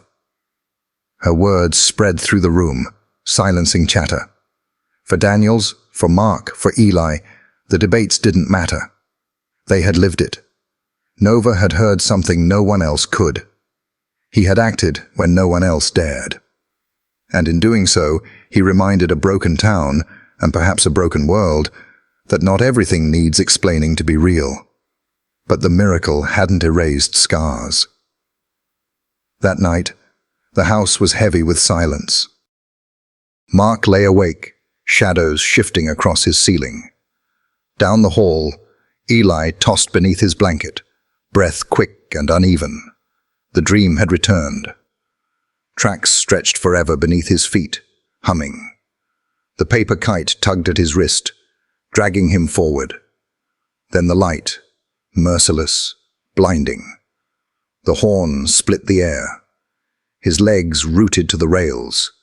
The kite ripped free, spiraling upward, before the train crushed it in sparks. He screamed as it shattered. Mark bolted upright, rushing to his son's room. Eli sat gasping, cheeks wet, eyes wild. "Dad!" he choked. Mark tried to gather him, but Eli recoiled, still trapped in the nightmare. Helplessness carved into Mark again.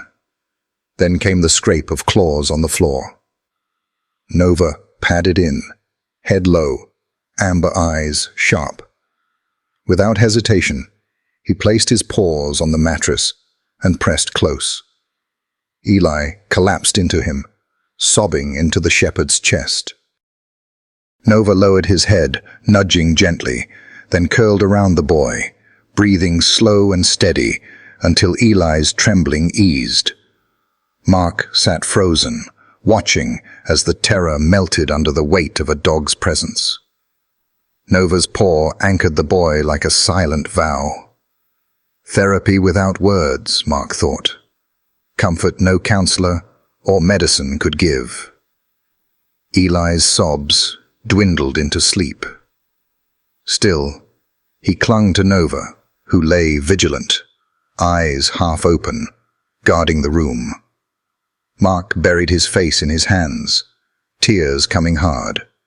He wept not only for his son's nightmares, but for every night he had stood helpless in the doorway, for the woman who had once carried this role with laughter, and for the dog who had now stepped into the void. When he lifted his head, Nova met his gaze calmly. It wasn't pride, but a quiet reminder. I will stand where you cannot. But you are still needed.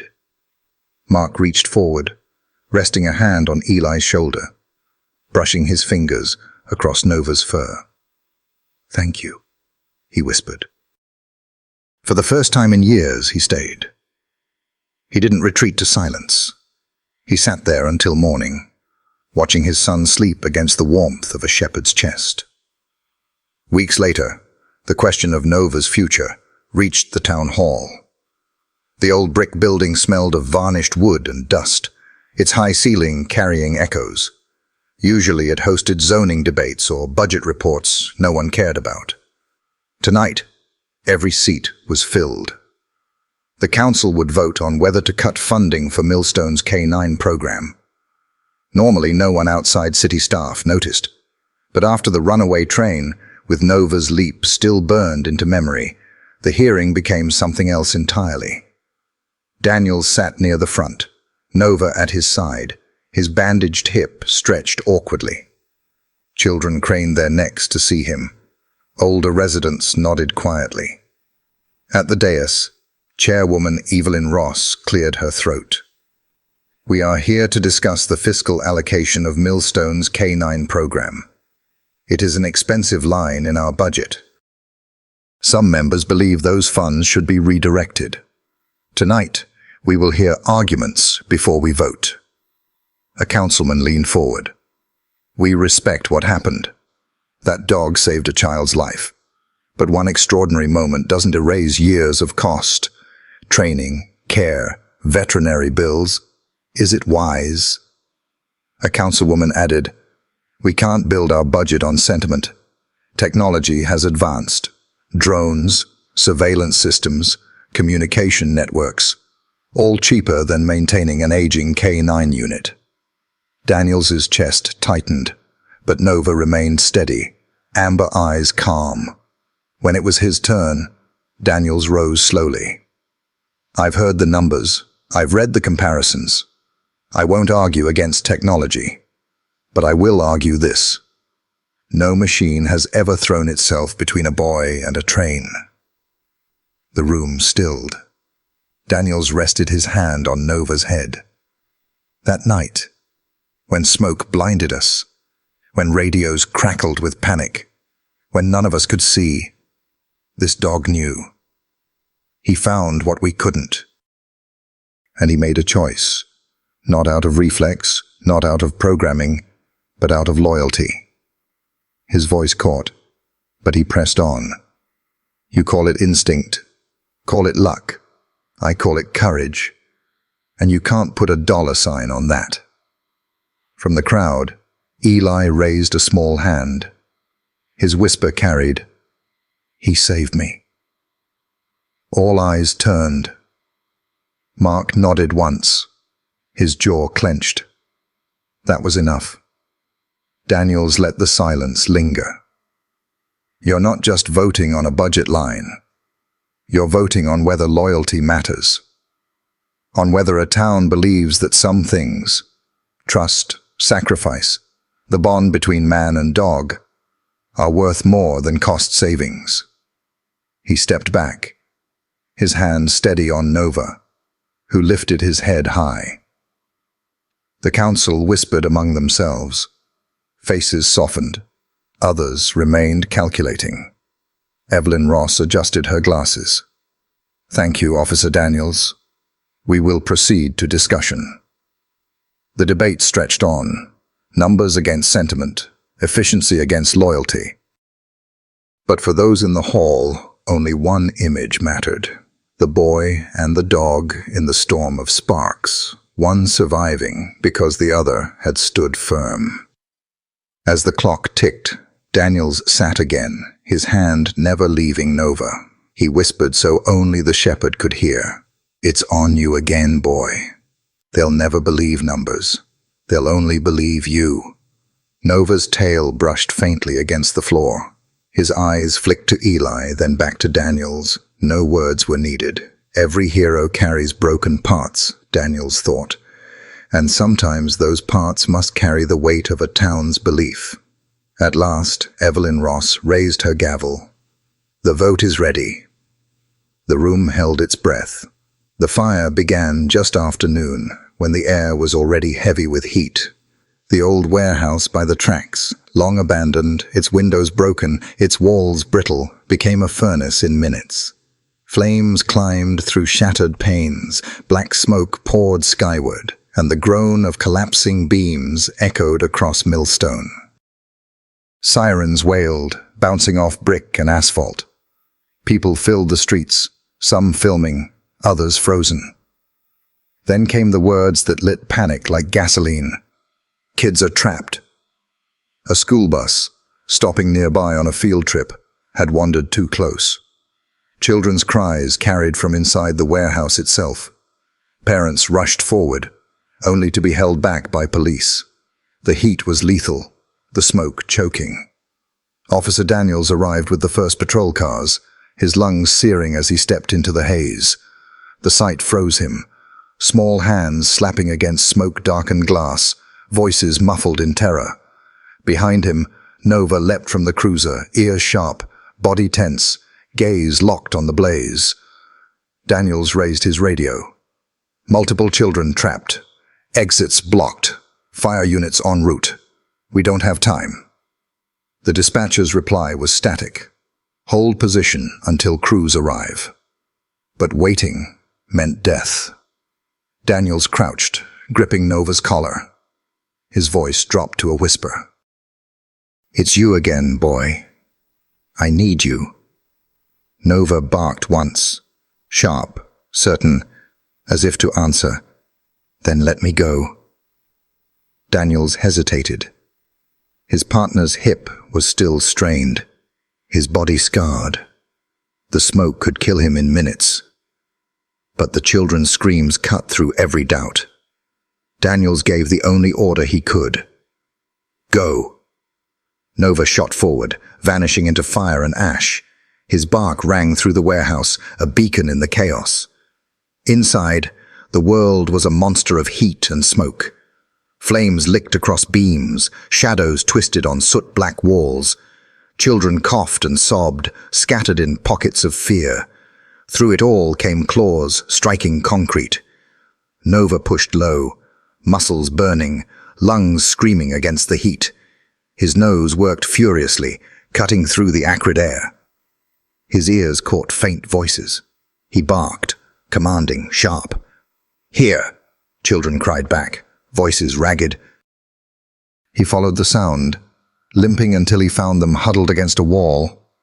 Soot-streaked faces, wide eyes glimmering with hope at the sight of him.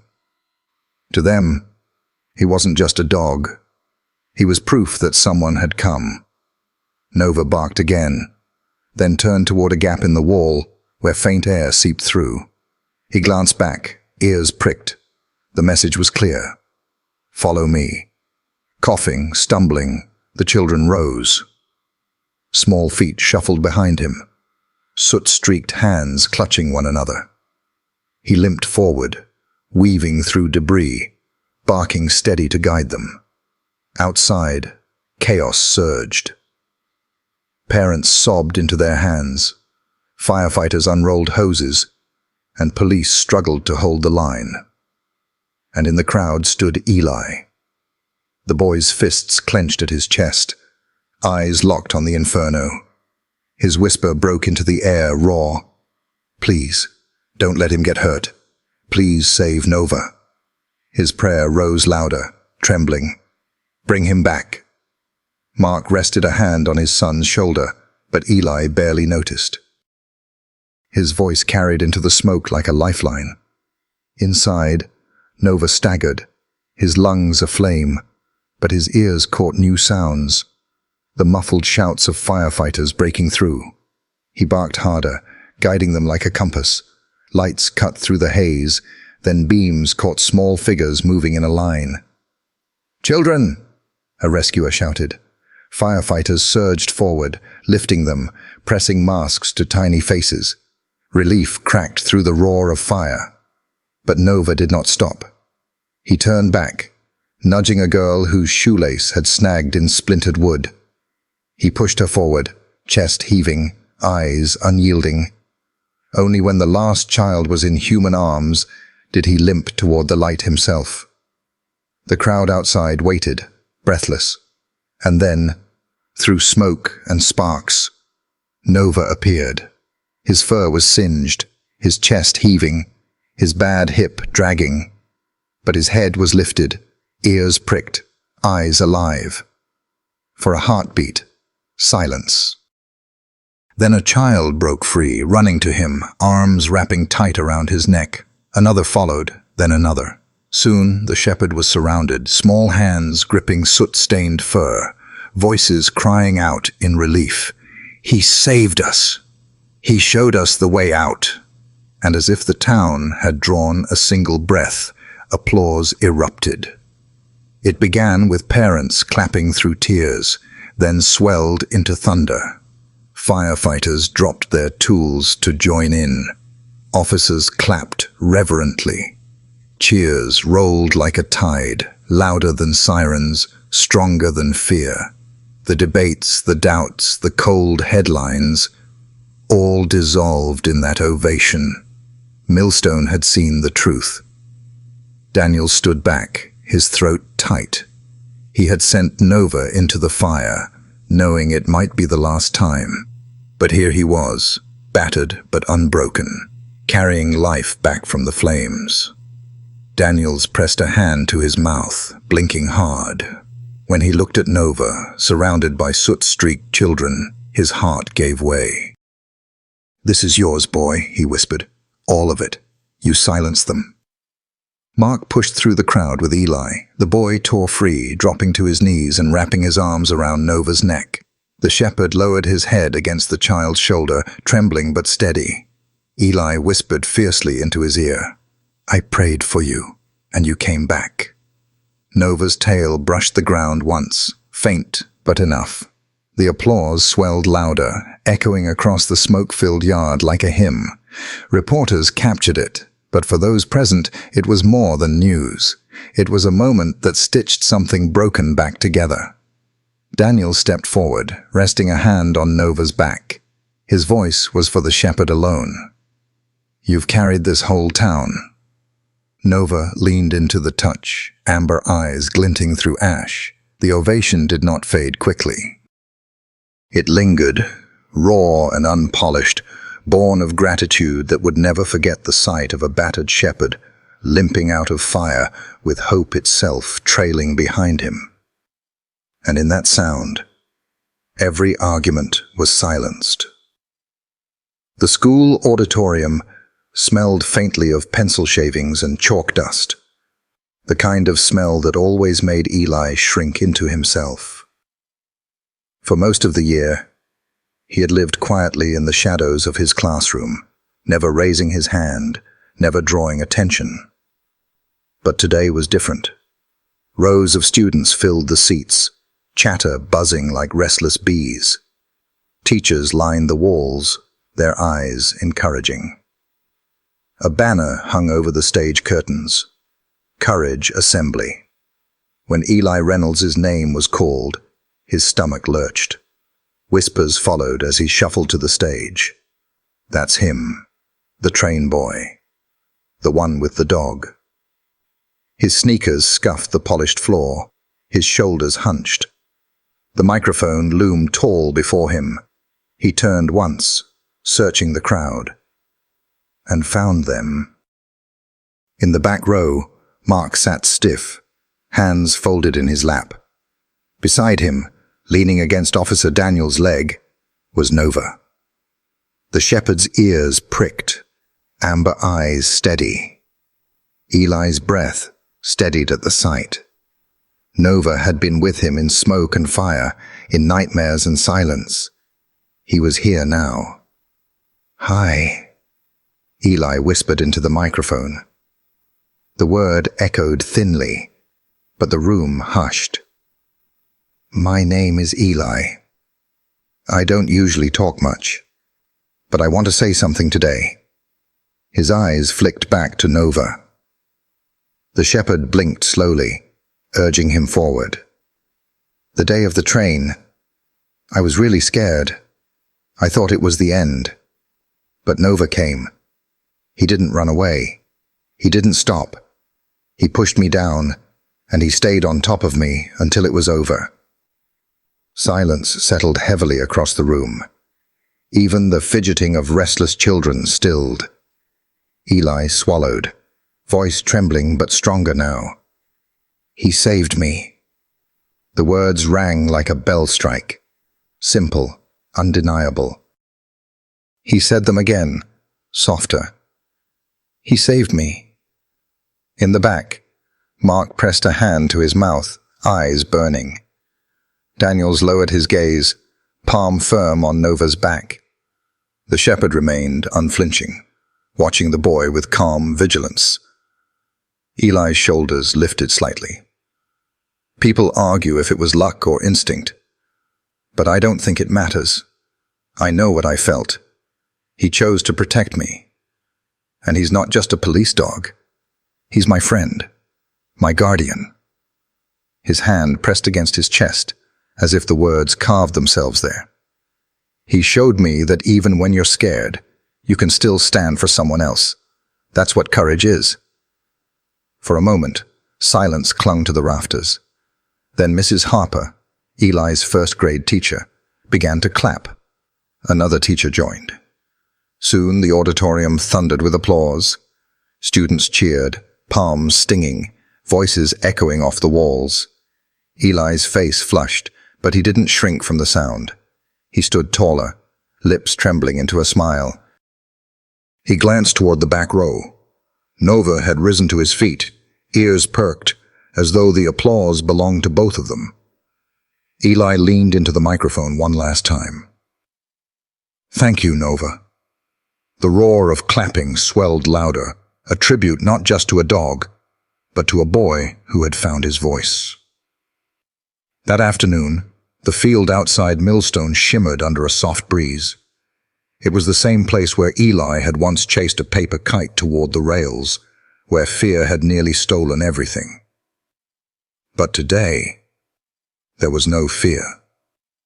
Mark walked beside his son, a new kite tucked under his arm, red and white, with a trailing tail cut from old fabric Claire had once sewn into curtains. Building it had brought memories that once ached too much. But painting stripes with his boy at the kitchen table had turned absence into continuation. Nova trotted ahead, gait uneven but determined, tail swishing lazily. He glanced back often, as if to make sure father and son stayed close. At the field's center, Mark knelt beside Eli. "You ready?" The boy nodded eagerly. "Can we make it go higher than the trees?" Mark smiled, rusty but real. "Let's try." Together they lifted the kite into the wind. For a heartbeat it wobbled, dipping low. Then the breeze caught it, tugging the fabric upward in a sudden surge. Red and white soared above the trees, tails snapping in the sky. Eli laughed, bright and unguarded, a sound Mark hadn't heard since Claire's voice filled their home. His chest tightened, but not with grief, with wonder. Nova leapt forward, barking as he chased the boy across the grass. His limp showed, but his joy outweighed it. Eli glanced back, grinning. "Come on, Nova." The shepherd bounded after him, ears perked, tail whipping. For a fleeting moment, Eli's laughter, Nova's bark, and the wind blended into one sound, something whole, something healed. Mark stood watching, heart swelling. He remembered being here once, hand in Claire's, watching Eli run with a smaller kite. He had thought that light was buried with her, but here it was again, shared now with a dog who had carried them both through fire. Eli slowed, cheeks flushed, eyes shining. "Look, Dad, it's almost touching the clouds." Mark crouched, steadying the spool with him. "You did it. We did it. Can we do this again tomorrow?" Mark pulled him close, the string still running between them, binding father and son as the kite soared above. "Yes," he whispered, "as many times as you want." Nova pressed against them, warm and steady. Eli buried one hand in his fur, the other holding tight to his father's sleeve. For the first time in years, Mark felt the circle close. Wife's memory, son's laughter, and this shepherd binding past and present into something unbreakable. The kite soared higher, tails snapping like a banner of survival. Beneath it, their shadows stretched long across the grass. Not broken pieces anymore, but whole. Later, as the sun bled low, the station yard fell quiet. Rusted rails glowed copper. Old freight cars loomed in shadow. Daniels sat on the hood of his cruiser, a half-empty thermos at his feet. At his side lay Nova, chest rising slowly, fur still scarred with soot, limp heavier after the fire. Yet his amber eyes remained sharp, tracking every sound. Daniels watched him, remembering the voices that once called him a liability. Too old, too broken. He had nearly believed it. But then came the train, the fire, the children. And now, in fading light, Daniels saw not a liability, but a savior. "You know," he murmured, "they nearly threw you away." Nova's ears twitched. "They saw scars. I almost did too. But I should have known better. Because you and me, we're the same. Folks look at us and see what's broken. But they don't see what's left." Nova pressed his chin against Daniel's boot, eyes unblinking. Daniels bent, hand brushing through coarse fur. "You gave me back something I thought I'd lost. I thought redemption wasn't for men like me. But you showed me broken doesn't mean finished. It means you've still got more to give." His voice cracked. "They call you a hero, and they're right. But when I look at you, Nova, I don't just see a hero. I see my partner, the one who carried me through when I couldn't carry myself." He paused, the quiet wrapping around them like a blanket. "They think you gave Eli a second chance, and you did. But you gave me one too." Nova sighed softly, as if to say he needed no thanks. For him, it had always been simple. Protect, guide, endure. Daniels lifted his gaze to the horizon, where a train hummed faintly in the distance. He thought of the man he had been, weary, guilt-ridden, ready to give up. And the man he was now, shaped by resilience and scars shared with a shepherd who refused to quit. "Pride," he whispered. "That's what I feel when I look at you. Not because of the papers or the ovations, but because you remind me loyalty is never wasted." Nova's ears flicked toward the train's hum, but he stayed pressed to Daniel's boot. Steady, unwavering. Daniels smiled faintly, chest tight but full. "You were right all along, boy. And I'm proud to have walked beside you." As dusk deepened, man and dog sat together, scarred, redeemed, bound by a loyalty that needed no defense. The evening was quiet, the kind of summer night thick with crickets and the smell of cut grass. Daniel sat on his porch, a mug cooling in his hand. Nova stretched in the yard a few feet away. The shepherd had been slower lately, but Daniels told himself it was just the heat, just fatigue. Then it happened. One moment, Nova was padding across the grass. The next, his back leg buckled. He collapsed with a soft yelp. "Nova!" The mug shattered as Daniel sprinted down the steps. He dropped to his knees, hands frantic over fur and muscle. Nova's chest heaved, his body trembling. "Easy, boy, easy." Daniels pressed his forehead to the shepherd's, as if touch alone might steady them. Down the street, Mark and Eli froze at the sight. Groceries spilled across the pavement as Eli bolted forward. What happened? Daniel's throat was tight. His hip. It finally gave out. Together they lifted Nova into the cruiser. Eli climbed in beside him, a small hand never leaving the shepherd's neck as Mark drove hard through the quiet streets. At Dr. Keller's clinic, antiseptic filled the air. Keller's hands moved slowly over Nova, the room silent but for labored breathing. Daniel stood rigid, fists clenched. Eli sat with his face buried in his hands. Finally, Keller exhaled and removed his glasses. "It's his hip." Years of strain, the train, the fire, it's all caught up. Tonight was the breaking point. Daniel's voice was sharp, desperate. Tell me what to do. Surgery? Therapy? Anything? Keller shook his head. You can manage his pain, keep him comfortable, but his service days are over. Sending him out again would be cruelty, not duty. The words hit like a hammer. Daniels braced against the wall, memories crashing over him. Smoke, rails, fire, children. Heroism, now colliding with the reality of an ending. Eli looked up, eyes red.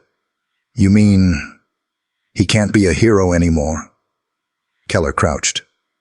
He's already done more than most heroes ever will. But now, he needs rest. Eli's lip trembled. He turned back to Nova, who lifted his head just enough to nuzzle into the boy's hand. The shepherd's eyes were calm, as if he had already made peace with what the humans could not. Daniels sank into a chair, gripping fur with shaking hands. I'm not ready, boy. Not ready to let go. Nova pressed his muzzle into Daniel's palm. Eli laid his small hand over Daniel's larger one. He'll still be with us. Just not out there. Not in danger. The words cut through. Heroism wasn't only in the field. It was in the life Nova had already restored. The voice Eli had found. The courage he had given back. Daniels leaned close, whispering against fur. You carried me through smoke, through fire, through guilt I couldn't shake. I don't know how to walk without you. Nova's tail brushed faintly against the table, as if to answer, You don't have to. I'm still here. Weeks later, the Millstone station yard had been transformed. Weeds trimmed, cracks patched, strings of light swaying over folding chairs. The town gathered not for politics or budgets, but for something human, to honor the dog who had carried them all. On the stage, Nova lay on a thick blanket, his hip wrapped, his body weary but dignified. Even at rest, he carried himself with quiet authority. Amber eyes scanned the crowd as if to remind them, I am here, and I stood when it mattered. Daniel stood at his side, uniform pressed, badge polished, but eyes heavy. He had fought so hard to keep Nova in service, and now here he was, honored not for tomorrow, but for all he had already done. Chairwoman Evelyn Ross stepped forward. Her voice carried warmth across the yard. Tonight, we gather not just to honor an animal, but to recognize loyalty in its purest form. Nova is not simply a canine officer. He is a protector, a partner, a friend. In the face of fire and steel, he chose courage. He saved our children, our neighbors, and reminded us of the power of loyalty that asks nothing in return. A murmur swept the crowd. Parents wiping tears, firefighters nodding, children whispering Nova's name. Evelyn opened a velvet box, revealing a medal for valor beyond measure. Eli Reynolds, she said softly.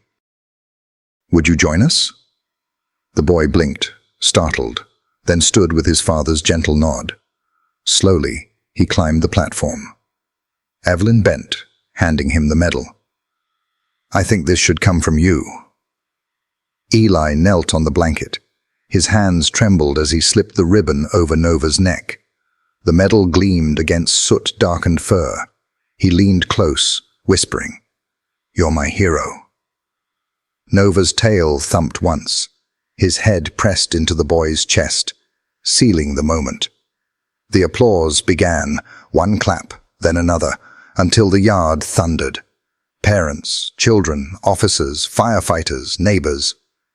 The old station yard, once silent, now alive with cheers and tears. Children tossed flowers onto the blanket. A firefighter removed his helmet. Even the old station master muttered, eyes wet. Never thought I'd see this place alive again. Daniels crouched, pressing his forehead against Nova's. His whisper was swallowed by the ovation. This is your victory, boy. And I'll carry the pride of standing beside you until my last breath. Hours later, the ceremony's echoes lingered as they gathered in Daniel's backyard. The meadow stretched toward the hills, stars scattered sharp and endless across the sky. Daniel sat in a lawn chair, hat on his knee.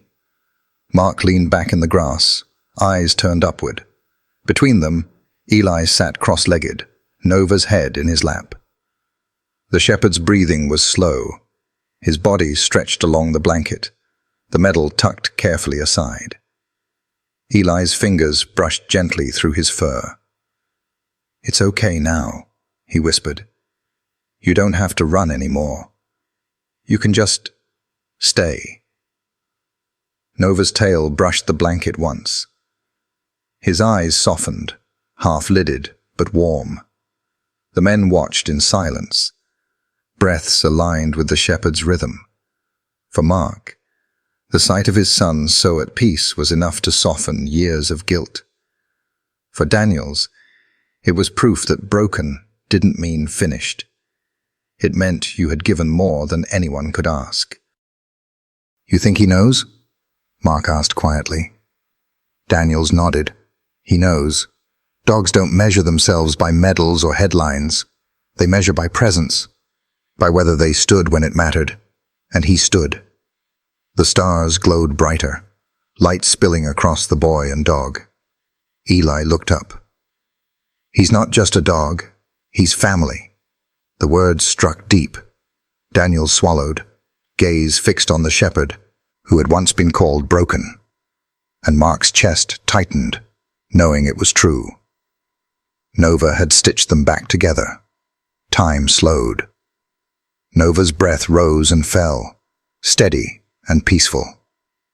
Eli leaned close, whispering, You can sleep, Nova. I'll stay right here. And so he did. The night moved on. Trains in the distance, owls calling, cicadas humming. But in that meadow, time seemed to pause. Man, boy, and dog sat bound by silence, by gratitude, by love. And at the center lay Nova, weary, scarred, unshaken, carrying every story, every life he had touched, into a peace he had long since earned. The years had softened Millstone. Where rust once clung to steel and weeds crept through broken tracks, flower beds now bloomed. Families strolled on weekends where freight cars used to sit, the station no longer a wound, but a gathering place. On this day, though, the town gathered for more than memory. Rows of chairs filled the yard, faces aged by time sitting beside children not yet born when the miracle happened. Reporters stood at the edges, their cameras quieter now, reverent instead of hungry. At the center, beneath a heavy cloth, stood a statue. Even in shadow, its outline was unmistakable. The poised head, lifted ears, the sturdy body braced as if against the wind. Eli sat in the front row. No longer the boy frozen on the tracks. He was a young man now, broad-shouldered, but still carrying the softness Nova had given him. In his hand he held a folded paper, though he wasn't sure he'd need it. Beside him sat his father, Mark, grey at the temples, steadier than in the years of grief. His hand rested firmly on Eli's shoulder. At the stage's edge stood Daniels, older, frame bent with time, but eyes clear. His uniform still fit, medals faintly glinting in the sunlight. The mayor stepped forward. Today, we honor not just a dog, but a story that belongs to every one of us. Nova was not merely a K-9 officer. He was courageous. He was healing. He was proof that loyalty can change the course of lives and of towns. The cloth was pulled away. Gasps rose. Cast in bronze stood Nova, stance low but steady, ears pricked, eyes alive with determination. Even the faint limp in his leg had been captured, along with the medal gleaming at his chest. At the base, words were carved. He stopped a train without touching it, and healed more than he saved. Applause swelled. Eli rose, the paper trembling in his hand. He glanced at the shepherd frozen in bronze and folded the speech without reading. "When I was 8, he began, his voice catching. I thought my story was over. I was frozen on the tracks, and Nova gave me my life back. But it wasn't just that day. In the years after, when nightmares came, when silence weighed too heavy, he healed me. He wasn't just a hero. He was family." His gaze lifted. "Some of you didn't see it that day, but I did. And now, no one will forget." His voice steadied. "Thank you, Nova, for saving me, for saving us all." The crowd stood, applause thundering against rails that no longer carried trains, but still carried echoes. At the edge, Daniels whispered to the wind, eyes wet, "You were never discarded. You were always the best of us."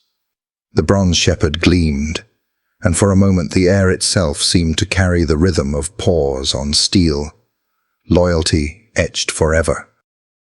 Weeks later, the training yard carried those echoes. The smell of damp earth and fresh grass lingered under a sky painted gold and lavender. Children sat cross-legged, eyes fixed on the young man teaching before them. Eli Reynolds wore a simple shirt, sleeves rolled, a whistle at his neck. At his side tumbled a German shepherd pup, ears too big, paws too clumsy.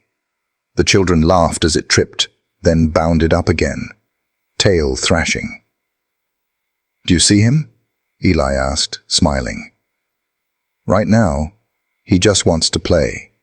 But with patience and love, he can learn loyalty, courage, maybe even save a life." He rested a hand on the pup's back. The dog stilled, looking up with wide, trusting eyes. "But remember, they're not machines. They're family. They feel pain.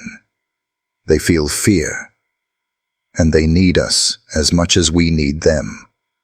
Every second chance we give them, they give back 100 times over." The children leaned in, solemn. Eli told them stories in simple words, smoke too thick to see through, sparks flying like stars, a shepherd who stood firm when no one else could. He didn't always say Nova's name, but they knew. They had grown up with the statue, the story told like folklore. At the fence, Daniels leaned quietly, his hair gray, his frame stooped, but his presence steady as ever. He often came, no longer in uniform, sometimes saying nothing at all. Tonight he watched with pride. Eli's voice softened. "Loyalty isn't about commands. It's about choice. And when a dog chooses you, really chooses you, it means they see something worth protecting. Don't take that for granted." When the lesson ended, laughter returned as children chased the pup through the grass. Eli lingered, gathering cones and leashes. Daniels walked to him slowly. "You're good with them," he said. "I just tell them the truth." Daniels studied him, then nodded toward the pup. "He'd be proud seeing you here, passing it on." Eli's throat tightened. "I still feel him sometimes. When I hear a bark out here, it's like he's beside me." Daniel's gaze turned distant.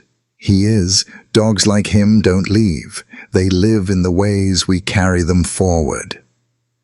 The two stood in silence, stars pricking the sky above, the pup barking joyfully below. Eli's voice steadied.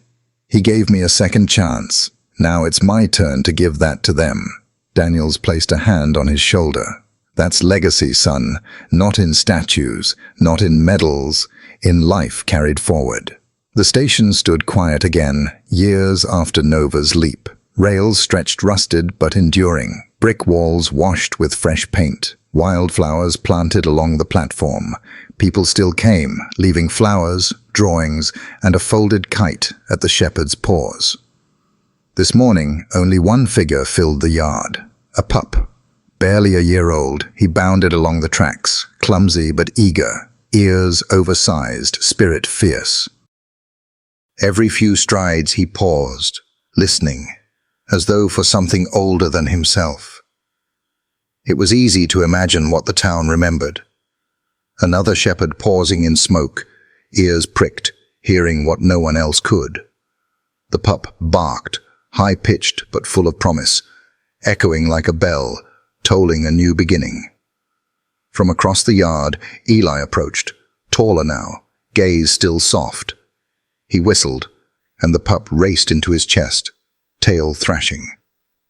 "You've got his fire," Eli murmured, scratching behind its ears.